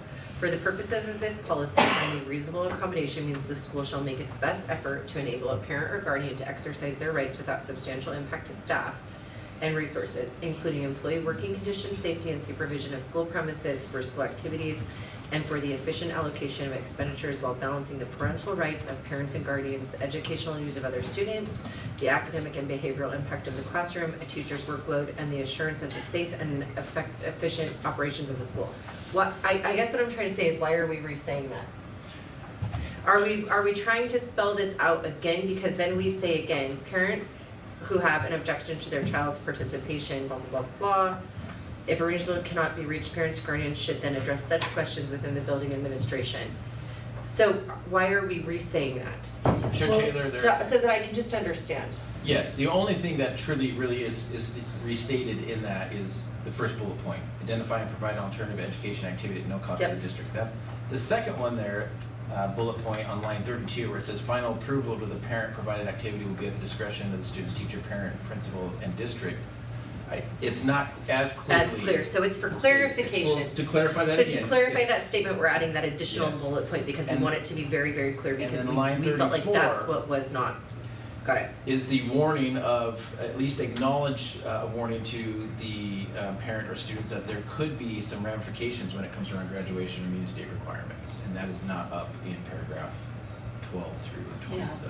Okay, so it's those two things that you want to make sure that everybody's aware of, that opting out of the class may impact a student's advancement, progress towards graduation, and the meeting of the state requirements, and then final approval of the parent provided activity will be at the discretion of students, teachers, and principals. I think all three need to be there, because this is saying, so if the parent or guardian doesn't wish their student to participate in the district's curriculum or a reasonable accommodation, well then here's what that parent can do. That's what this is. That parent can identify and provide an alternative education activity at no cost to the district. The final approval. So if none of this has worked, because really what it says is that if none of the above has worked, then we're gonna go here, the parent can identify and provide that. Final approval has to be to go through this, and then saying that like your final approval may have implications, because they may say, you know, we got, this has to, I mean, I'm just thinking like mathematically, like if someone's like quadratic equation, I don't want my kid to learn that, there's no reason it should be learned. But that might be a prerequisite for another class, so it may be, you know, these are standards that the state is required, that your student knows this, and it's required for another class. So if we can't come up with a reasonable accommodation and you provide an alternative, your alternative may be approved, but it may be approved because you're not gonna get credit for that class. You're not gonna be able to move on to the next class. Does that make sense? Yeah, it does, I just was making sure, and I think that then it's a segue, because it says that the reasonable accommodation cannot be reached, parents or guardians should then address such requests with the building administration. Who object, identify, so boom, boom, boom, okay, good. Line 86, where the other personal and family information is crossed out, I believe that or needs to go as well. Just grammar. Yes.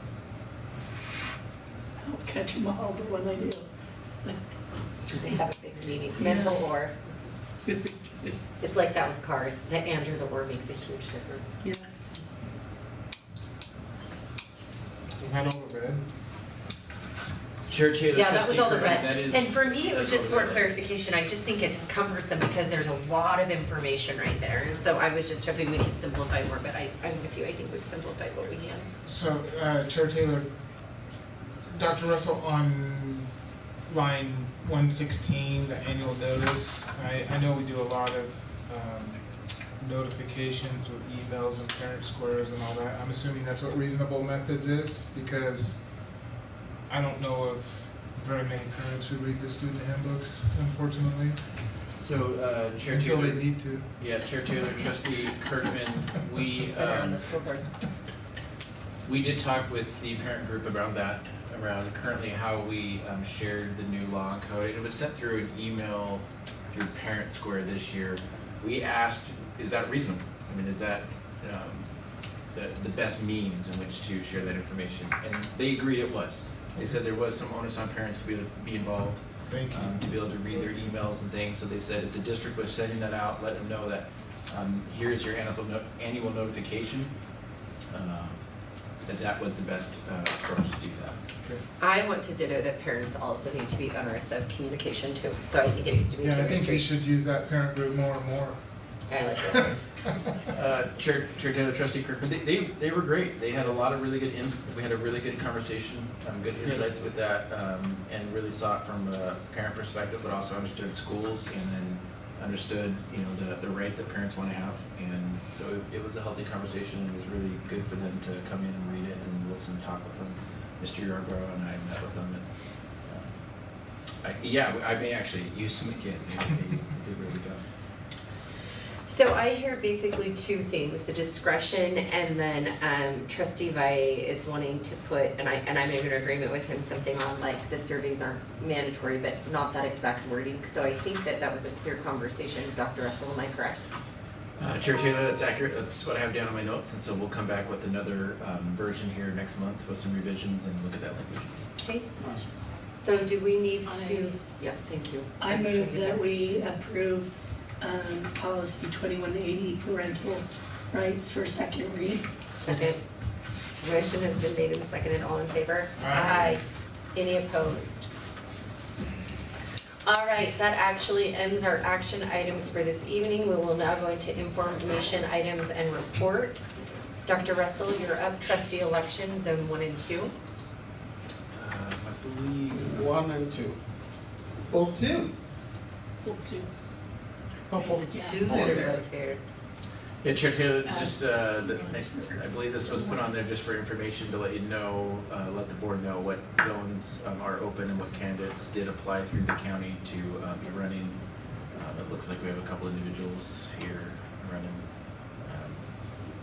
But Zone 1 candidates, Stephanie Benz and Jay Duffy, and Zone 2 candidates, David Jennings and Adam Sheeson. Okay. Are there any other updates that we need to make regarding the elections?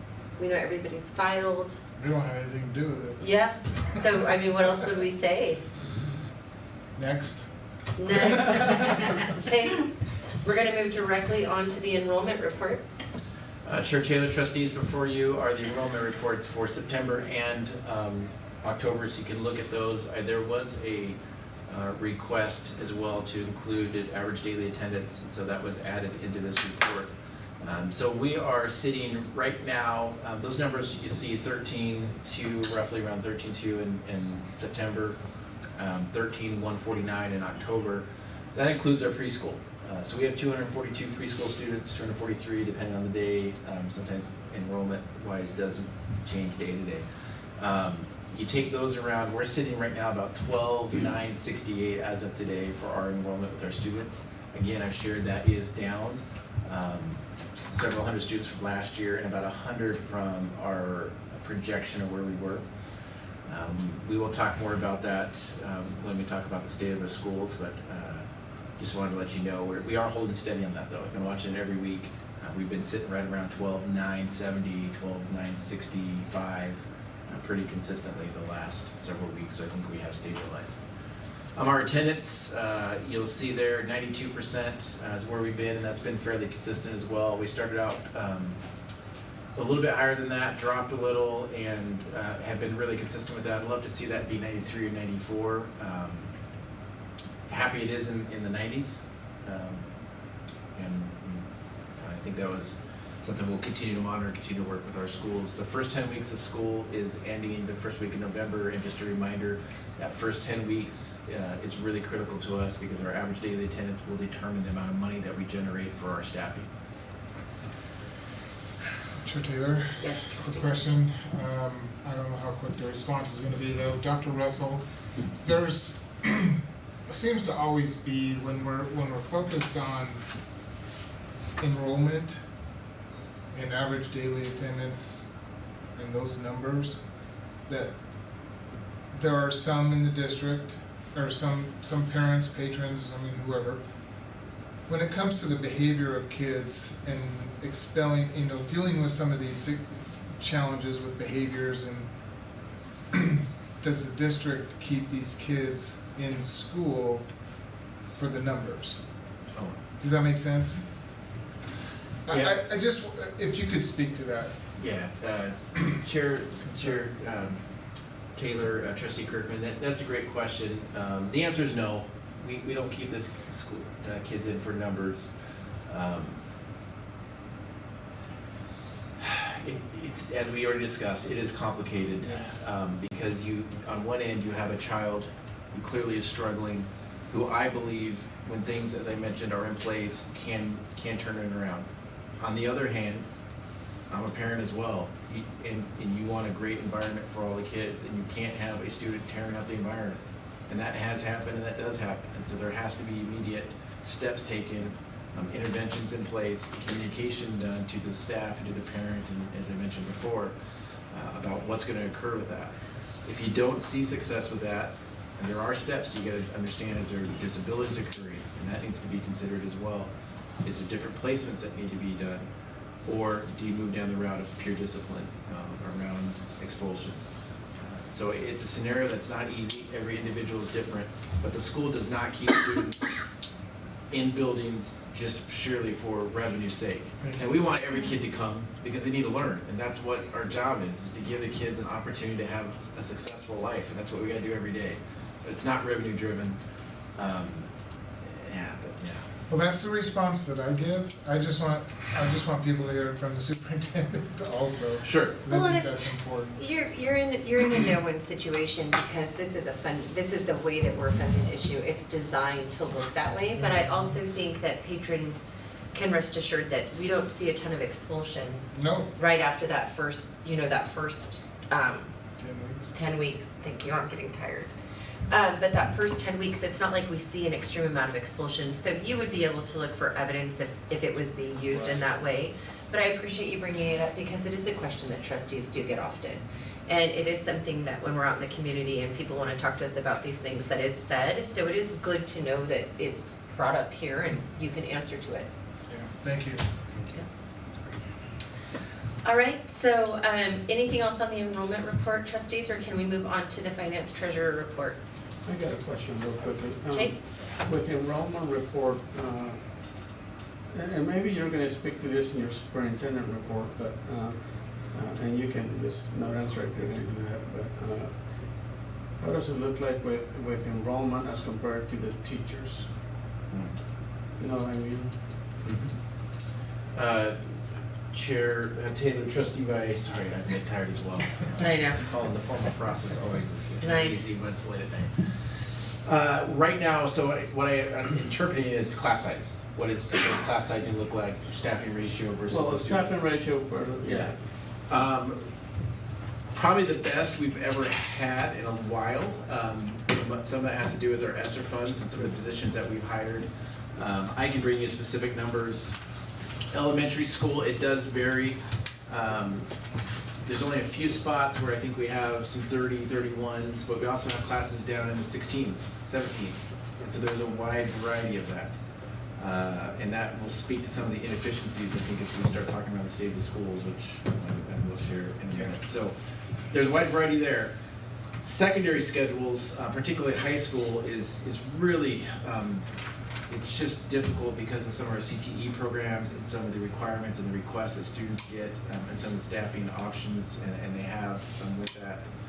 We do try to keep our core courses, those numbers down. But it really depends, because some, like you'll have a English 9th grade course with 14, 15 kids, and you have another one with 33. And that's just the way, because the way schedules work out with students. And so scheduling, if you'd like something on scheduling, I'm gonna have Mr. Yarborough and Mr. Stafford give you a whole presentation on it, if you'd like to know what it is, because it's extremely complicated, not as easy. But I would say generally overall, I hope and I wish we could keep these staffing levels the way we are right now. The reality is financially, I don't think that's gonna be possible, and we're gonna talk about that in a couple of weeks. Okay. Okay, trustees, if there are no other questions, then we will go ahead and ask Mr. Dewey to come up. Oh, that's cool. It's my favorite time of the whole board meeting. I can actually answer one of those questions to Trustee Valley. So one of the things the state does is they actually look at our average class size per, and we get judged amongst our peers, and that actually goes towards an equation of those that are above a certain class size, then half of the others basically get docked the ability to use or lose it in our pay. And it started out at 9.5% in terms of how many teachers we could have below our allocation. And our district is only at 8.5%. So, and other districts like West Ada and those are down to like 2 to 3% because they're always their class sizes are bigger than ours. And our biggest reason for that is really our supplemental levy. And it only takes into consideration general fund. It doesn't actually take into consideration our special funds like our federal and all that kind of stuff as well. So we actually are pretty close, believe it or not, to Boise. And when you look at our numbers based on the state's reports, and so that's why we've been able to keep that. But it's mostly because I think the supplemental levy gives us quite a bit more teachers per than what we normally have. Agreed. Which is more reason for this supplement than that. Yeah. Well, and we emphasize a lot of our salary on there. We have $3.3 million on there. And I mean, we hate having it on there, we really do, because we have to do this with, but it also helps us in many different ways. So that's one thing we've realized. That's one of the things you guys would quite remember is we actually had a plan to start bringing that down, $600,000. We haven't brought you that plan for a while, because one of the things we're seeing is we actually need those teachers. We actually need that $600,000. It's 9 or 10 teachers that you take those out of that's a lot of teachers out, to try to pull from our environment, not to mention what we're already gonna lose in some of these federal funds with Title I going down and now ESSER going down at the end of the year. That's a lot of hits. So we've chosen not to bring that back to you guys for a while to see if we could kind of work through these other avenues first before we start to drop that a little bit more. Okay, so I'm sorry, repeat that. Title I's going away? No, Title I has just gone down every year. So what's happened with our state census has actually gone down for less poverty in relationship, and our full Title I as a state is based on the census. And then our location is based on census of Nampa, and as you can aware, a lot of those big houses are hindering our poverty rankings of Nampa, but they're not helping us because our kids are still just as poverty stricken, but their numbers are just different in relationship to the size of the city now. He's So it talking really about those hurts us. $300,000 homes that are now $1 million homes. Well, and it affects the nutrition, the food, and everything else. It really does. I mean, and so, I mean, our numbers have been dwindling as well for free and reduced. So it's not like we're not the same 85% that we used to be either. But in any event, we're still a high poverty school when you're talking about other districts that are 15 to 10%. We are. We're And I still, really do feel like our the lowest house is what, values, 30? It gives a really obscured picture, the new evaluation of houses, to what we are and what we live in. Chair Taylor's point, and to Trustee Kirkman's, we did see, usually we use free and reduced as the indicator of what our poverty level is. And after COVID, when there and some CEP laws, we did not get a lot of applications in. We've been working hard to get parents to get those applications in again. We're now sitting around 50% as a district of free and reduced as a whole. And so when you think about 13,000 students, half come from a home of poverty, which makes us one of the largest districts with one of the highest needs in the state. Yeah, large migrant, I mean, and we have a lot of difficulties with that. We do get some extra money, but it's not near enough money to provide. Another big one we have is we have more SPED students than a lot of other districts in proportion to our size, which is very, very costly for us. And the teacher needs and the personnel needs with that are a lot more higher, I should say. Better grammar. Yes, Trustee Sue? Yes. Does this in any way couple us affecting any of our broadband E-rate funding?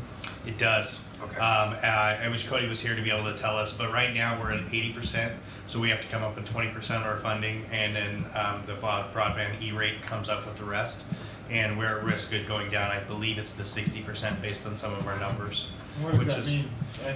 Well, let's put it into perspective. We just got $4 million of actual devices through E-rate program. We would have to pay a larger portion of that $4 million than what we just got. Chair Taylor, Trustee Kirkman, it's a reimbursement from the federal government for technology, devices, broadband, those types of things, and your poverty level determines what that reimbursement rate is. The beauty we have is some of the things that happened when Peter was here and Cody has maintained is we're actually getting a much bigger system here. We've done a closed loop system, I think is what it's called, which our pricing has actually come down for a much faster service. So even though we have faster service, we've now, since it's all ours basically, in terms of our internal network, it seems to be a little cheaper as well. So things are coming out a little bit better for us in that. So the reduction isn't going to be the end of the world for that. Where it will hurt us the most is because E-rate has continued since COVID to fund devices, and that's helped us reduce our lease costs on the other end to be able to have to buy devices for all of our kids. Yeah, it's never ending, guys. I was joking when I said this is my favorite part of the board. Now, if we'd like to get to your report. These aren't doom and gloom. I will admit, we know where staffing is and all that kind of stuff. We're on track there. The thing that I have to wait for every single year is I have to wait for that first Friday in November. So we don't even turn that in until the middle of November.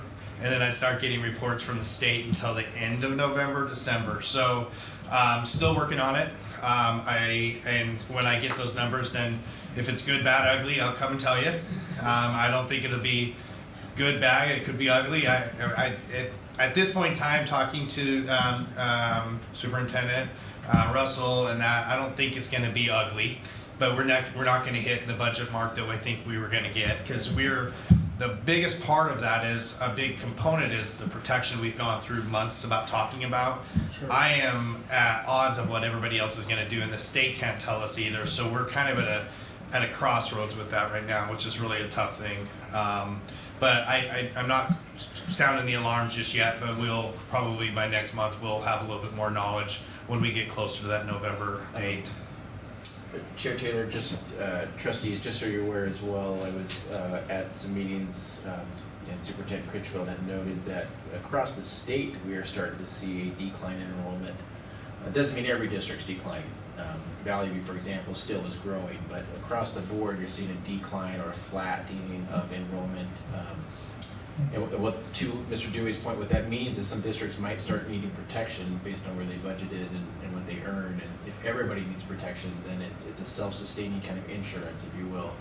It just creates issues for districts. So I thought that was interesting as well, because we have seen a decline. We'll talk about that a little bit later, but starting to see that across the state. Yeah, so the other part that I was hoping to be able to present to you tonight was the audit. And unfortunately, I'll take some responsibility of that, majority of it. It was a tough year, and we were trying to get through it, but we wouldn't have had anything close enough to be in a final draft by the time we would have given it to you, so we decided to pull it off, and we'll present it to you in the next month. It is due to the state by the 10th, so technically you'll be putting it, you're going to be approving it before I actually turn it into the state, but that's not the end of the world. When you say tough year, what do you mean? In terms of just getting everything done. Oh, okay. In that, nothing in terms of tough, in terms of our financials. So it was tough for you. It was tough for me. In the middle of that, we decided to do a carpet change in the middle of my audit, and I got sick in the middle of it as well. So, and auditors came with mono and all that kind of stuff. It was a good time. So when it's all said and done, it's pretty close getting done and getting the rest of it. We should have a report out to you relatively soon, a draft report. And like I said, it's due to the state, so I have to get it done. There's some other reports I have to turn in before the end of the month as well that will also go out in publication as well, which is basically the end. So we'll get all that stuff to you. I have no concerns with what we have. Everything kind of reached out to where we were. I was hoping to have a little bit more fund balance in the end. We do not, but which kind of was a bummer. I was hoping to kind of come into this year with a little bit more to give us a little leeway. But we're still going to be fine. I know where the numbers are. The numbers were kind of where I expected them to be. Still paying the bills? We will always pay the bills ever since, this right here. We will not have to get a payday loan for our payroll, I promise. Payday. Hey, that's true. Mr. Dewey, then is there anything else that you want to present? And then trustees, are there any other questions that we have for Mr. Dewey? Are you going to present what we have, or did you just give us the budget and we're good to go? Today I have no presentation. I had a presentation. I was working with the audit and Got it. I just decided wanted to pull to it make up. sure. Everything else was like I'm good. status quo. There was no reason. So for you're a here for our presentation. questions and our entertainment, both. Well, I'm just joking. I love entertainment, I'm and just at this joking. late hour, I'm pretty Yes. sure you would love it too. Sure, Yep. usually we would have a presentation Yep, I because just wanted Mr. to make Dewey's sure. been focused on the audit and Got I it. let him focus on the audit. No big deal. I just want to Starting make next sure. month, we'll- Any questions based on these 4 things that I see attached here on the finance treasurer report? Good. Okay, we have no questions for you. All right. Any last words? No, not yet. I'll get Tyler to help me make the presentation. I didn't mean dance. it that way. I got any parting comments before you have the podium? As long as Tyler spells treasure right in my, and then I'll be good. Sure appreciate what you do, Mr. Dewey, though. Agreed, thank you. All right, Dr. Russell, you are up with the superintendent report. Trustees, tonight, just a fairly quick superintendent's report. Did want to share with you about our supplemental levy that is coming up. We have a big election on November 7th. The district has a plan to get out information. I'm going to have Mr. Keefe bring that up and just share with you that every week from now until election, every day we have some items that will be going out through social media. Our schools also will be sending out information through parents, through social media, through activities and events that they have planned. Each school has a committee formed where they will send out information. You'll see basically there what some of the major things we'll be doing with it. We got some signs up and running for schools. Did a couple of mailers to our 55 and over voters so that they would understand what's on the levy. Got a website up and just is now starting a big informational campaign to get that information out to our folks so that they're educated around it. This levy is a little more complicated because of some of the legislation that came through around the district receiving money for reducing property taxes, and so it's a little bit more cumbersome explaining that. We'll be trying the best we can to understand why asking for $14.7 million is actually a tax decrease, and again, that's because of some of the money we're receiving from the state does lower that and keeps our tax rate actually lower than what we're currently at right now. Next, talking around enrollment attendance, this will tie into the state of the schools as well. We have been talking around boundaries. I was looking at our enrollment and our attendance and would like to have a conversation with the board around not only boundaries but also some of the financial cliffs that we have around our enrollment decline that we're seeing, as well as some mitigation strategies that we might be able to consider as a district as we move forward. These are some decisions that are going to need to be made, so the administration has a game plan on how to mitigate some of these financial cliffs that we're hitting. We're not alone in this. Talking to other school districts, many of them are experiencing that, and just again received a letter today from Superintendent Critchfield around ESSER funds and those going away and how that's such a big impact for schools across the state. But ours is compounded by our loss of enrollment, and we'll talk about that in our State of the Schools coming up here, and I think that's November 1st. Rick Lamont has been kind enough to schedule a meeting for us. HR conference. So we did send a couple of folks to a conference to re-examine our HR practices and procedures. I'm going to have Mr. Yarbrough just share really quickly on that while he comes up. And then just a couple other things on there. Wanted to have an update on our college and career counseling programs. We'll do that coming up here in another board meeting. And then you'll see some of the events. I've just been trying to update the board on some of the events going on. Love that. I appreciate that. I do too. I really like that addition. I'm going to turn over to Mr. Yarbrough to share some of the things that we learned and kind of the direction we're moving towards our HR and some of the work we're going to be doing in that department. Chair Taylor, trustees, Dr. Russell, thank you. We did attend, we being HR Director Hamlin, HR Generalist Amber Bernard, Director of Operations Courtney Stoff, and myself attended the American Association of School Personnel Administration Conference about a week and a half ago. It was actually a really great conference. We got hooked onto that. Ms. Hamlin and Dr. Russell went to a workshop from the same entity last year and kind of addressed some of the questions we have around recruiting and retention. That's a major issue within education. So just would like to share with you a couple highlights from the conference of what we were there for.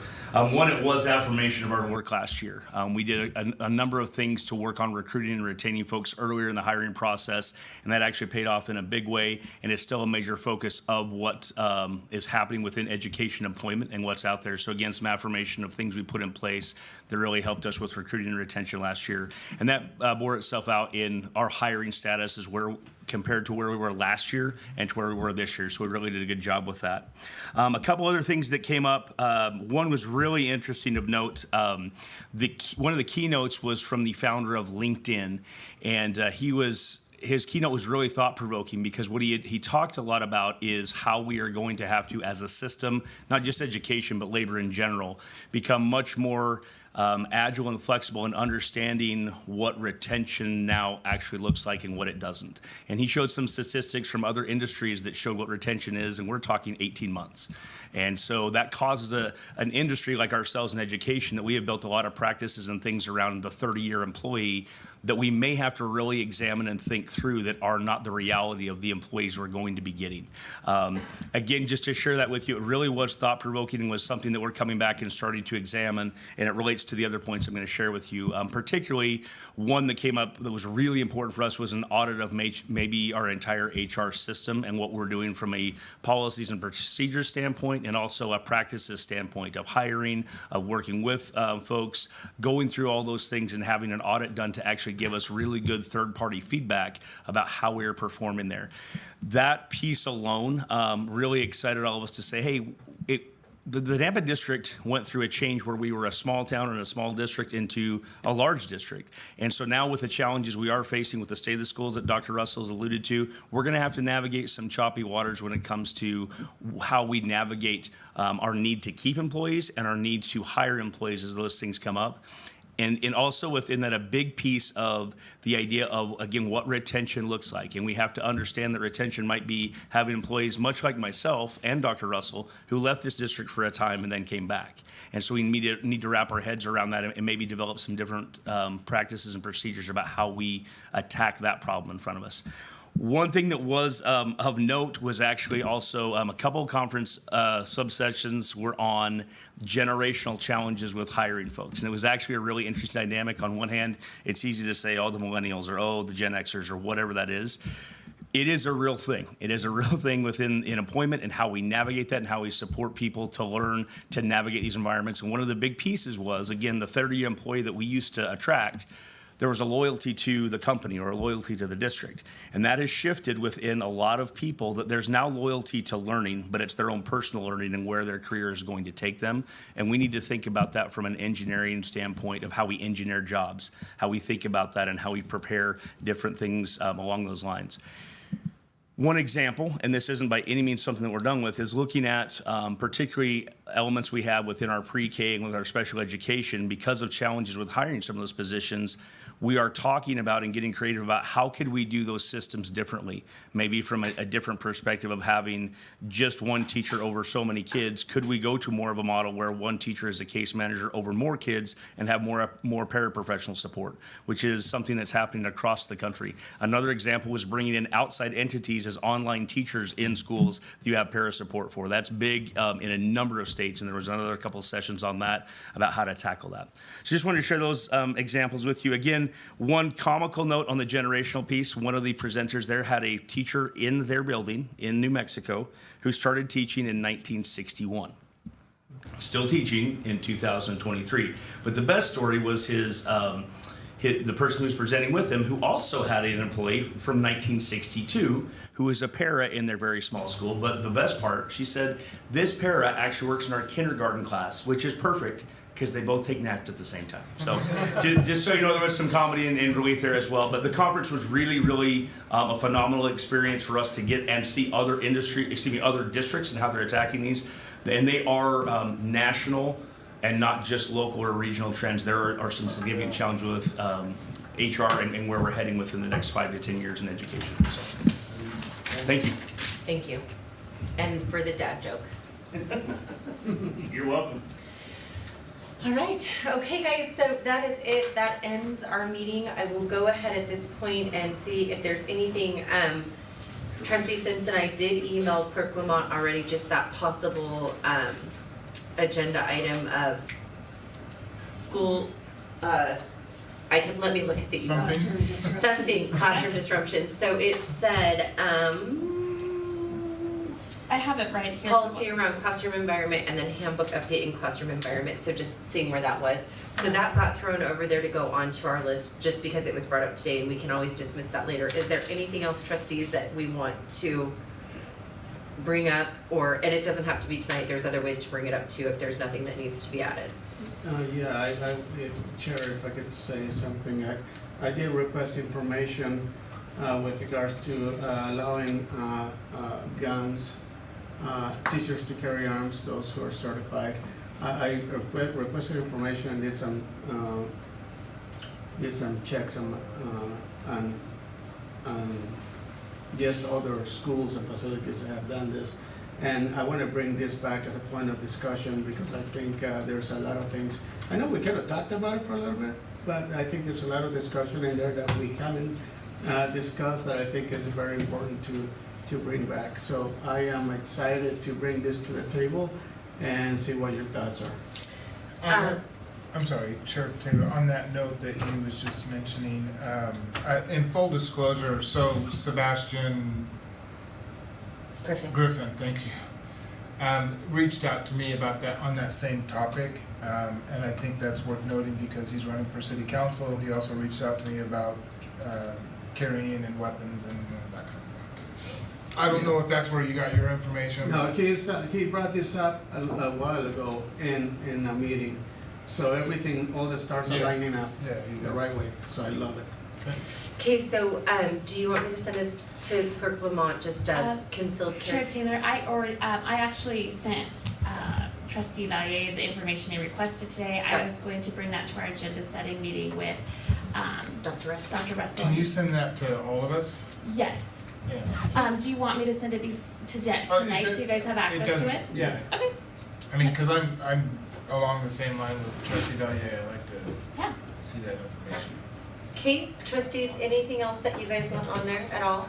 Or anything else that you want considered? No?